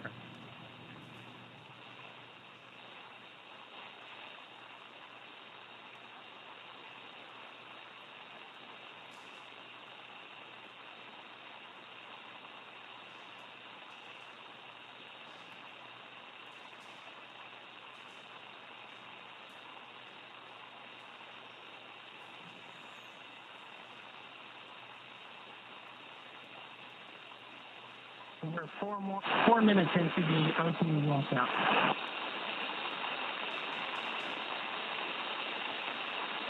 Cabin TPO2 is 2.9, cabin pressure 12.5.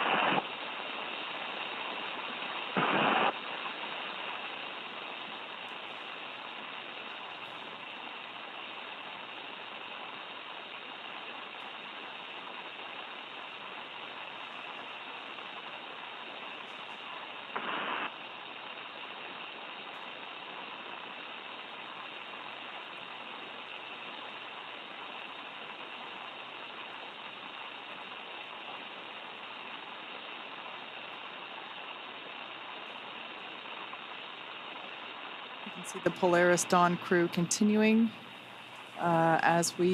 continuing to monitor the repress of the Dragon capsule.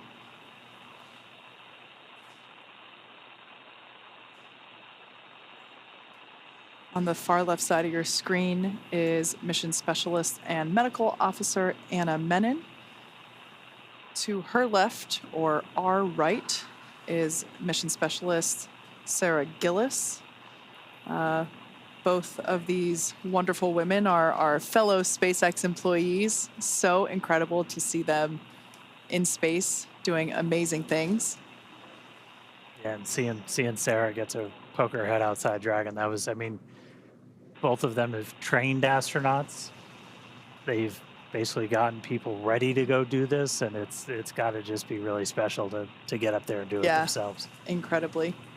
And then to the right of Sarah was Commander Jared Isaacman, who was the who performed the first EV operation, or excuse me, EVA operation.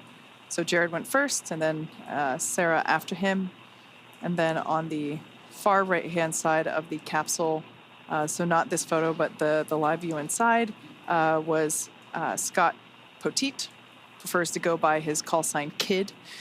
He had the other window seat. Now, if you tuned into the launch phase of Polaris Dawn, you might recall that Scott... Period.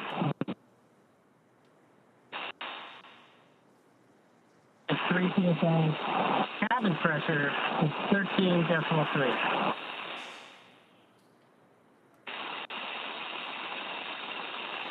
Scott is actually our Polaris Dawn pilot, so in order to enable EVA operations, he and Sarah had to swap seats.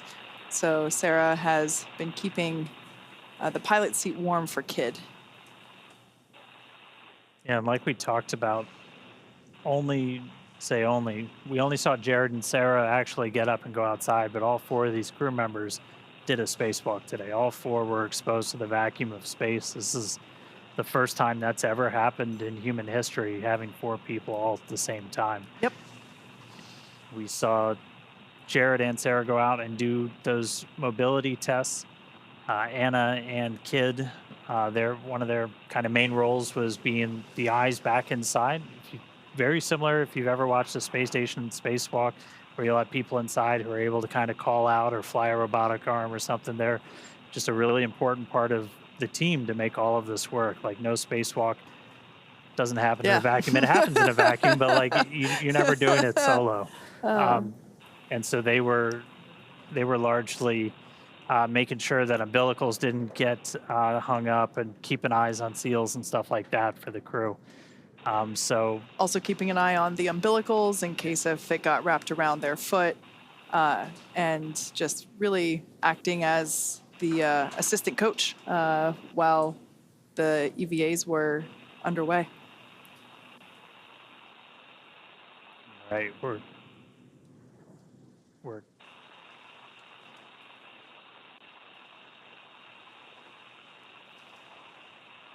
coming up on 14 PSI. Again, we're already at the oxygen levels in the cabin that we'd look for. And so now we're just waiting until we get to that final pressure. Technically, the EVA is still underway. That's right. We have not yet heard the call out, EVA complete. That will be coming after we get confirmation that the repress. We're 9 minutes into the O2 washout, less than 4 minutes remaining. Cabin PPO2 is 3.1. Cabin pressure is coming up on 14.1. I want to review a few things. So when the timer reaches 13 minutes, we're going to shut down the nitrox flow to suits. Then we're going to close secondary O2 valves, and then you can use your manual vent valve into the plate. When your visors, do not disconnect umbilicals. How copy? 1 good. 1 good. 1 good. Dragon SpaceX, we are less than 2 minutes from a teeter's handover. But copy your call and plan, we concur. So that was Jared just reminding the rest of the crew that when the timer hits 13 minutes, the order of operations, they have that manual valve there. And this is something that we've seen all morning is continual check-ins. EVA repress is complete, continuing suit washout. Copy that, SpaceX. Great news there. Confirmation that Dragon repress is now complete.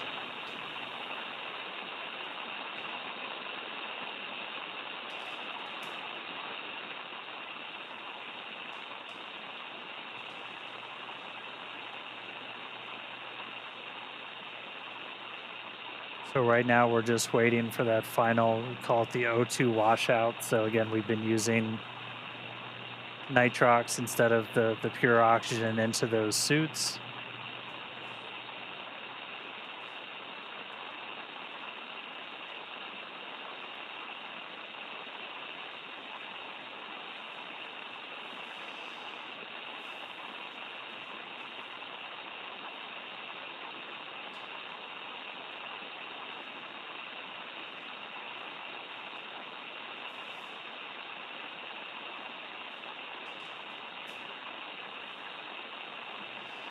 For anyone that has joined recently, unfortunately, you missed most of the fun. You'll have I encourage you to rewind. Yep.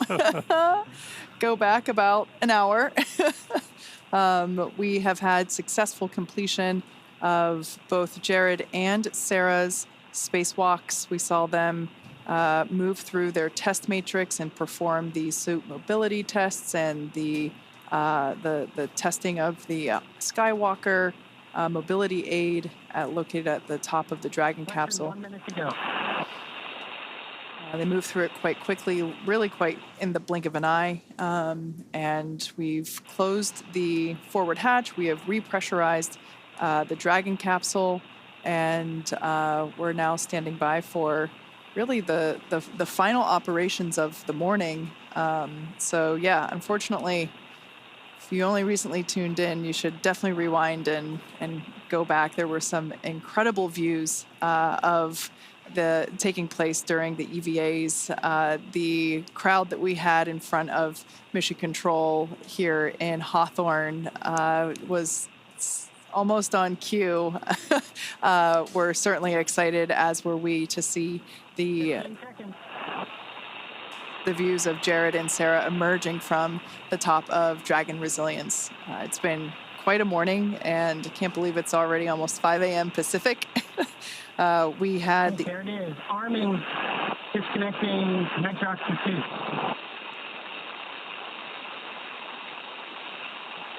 And...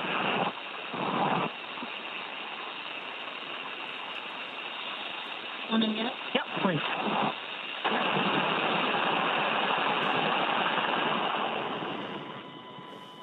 All right, check secondary O2 valves closed.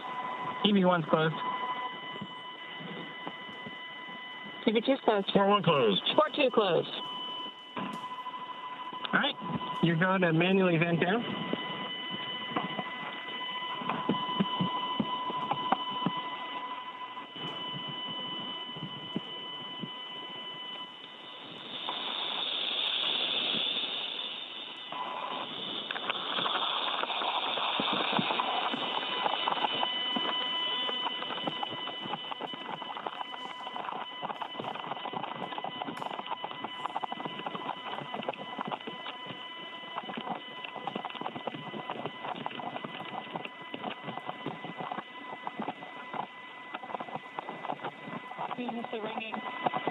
Checkbox. Yes, everybody.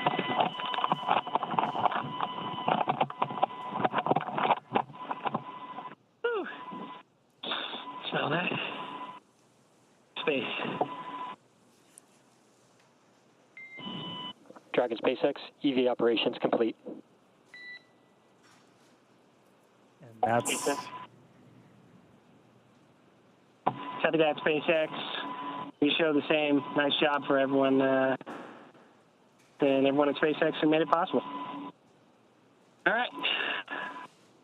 Section 9. Turn all seats, push to talk to manual. Arms. Execute. Space.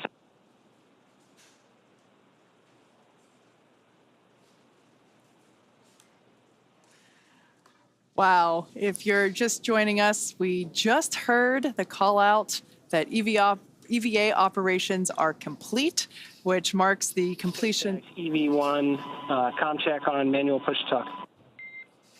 Manual push to talk, loud and clear. All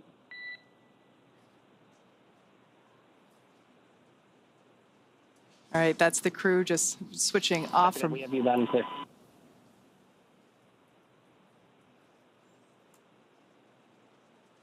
Just switching off from Vox and back on to the push to talk.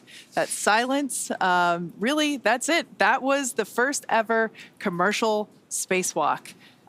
We started at 3:12 a.m. Pacific time, which puts us at 1 hour and 46 minutes. The 4 astronauts on board Dragon Resilience performed a suited pre-breathe process to acclimate their bodies for the reduced pressure. After that, the cabin was vented and the hatch door was opened. And Mission Commander Jared Isaacman, he was the first to exit the spacecraft. He got out there. We saw him right as we were starting to get into that orbital sunset. He was able to complete all of his tasks before he ingressed, got back inside of Dragon.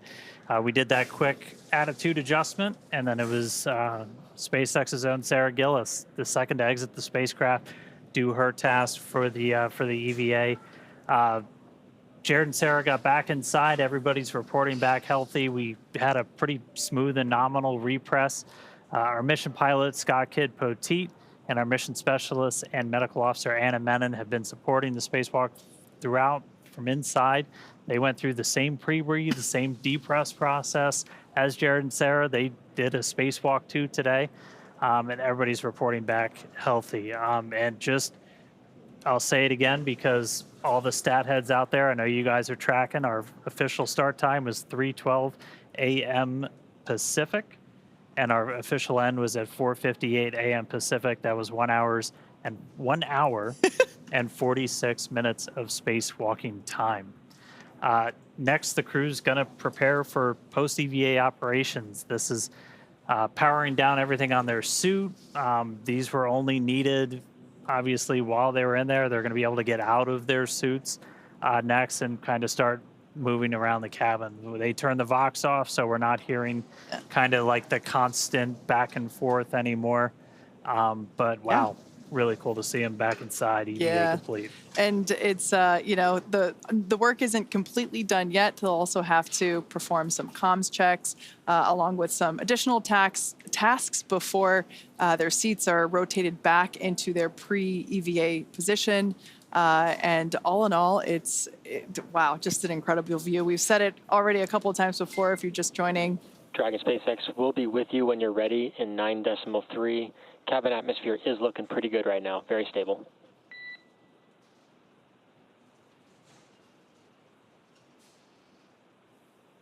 Yeah, copy that, SpaceX, and we are ready for your seat rotation. SpaceX All copies, right, report when that initiating. is incredible news. Okay. We're moving into seat rotation, so again, after that, the crew will be able to get out of their suits, and that'll be the end of just a really successful day. Hour and 46 minutes of spacewalking today. So the Polaris Dawn crew, they're back in their seats inside Dragon, completed a successful spacewalk, first ever from Dragon. A massive congratulations to the crew, all the teams at SpaceX who made this possible. Spacewalks are hard, and this was an incredible amount of work over years to get ready.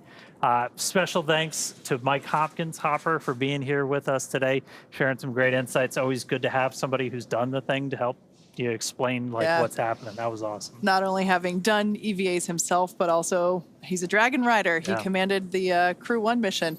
So it was great to have him. Now, Polaris Dawn is the first mission in the Polaris program that will demonstrate new technologies, conduct extensive research, and ultimately culminate in a flight of SpaceX's Starship with humans on board. All of this while continuing to raise funds and awareness for important causes here on Earth. Now, you can learn more about the program at polarisprogram.com. This has been an incredible mission. On day 2, Dragon went to its high apogee point, the highest point in its orbit, more than 1,400 kilometers. That's higher than any Dragon mission to date. This is the farthest from Earth anybody has been since Apollo, and in over 50 years, since 1972. And then today, the Crew, first civilians to perform an EVA in space, first one in Dragon. Yeah, and the Crew also the first to test Starlink laser-based communications in space. Excuse me, I got too excited. And of course, we'll also be back to bring you live coverage of Splashdown, which we are hoping to have in a couple of days, obviously weather dependent. But you can stay on top of all of the SpaceX updates by following us on X.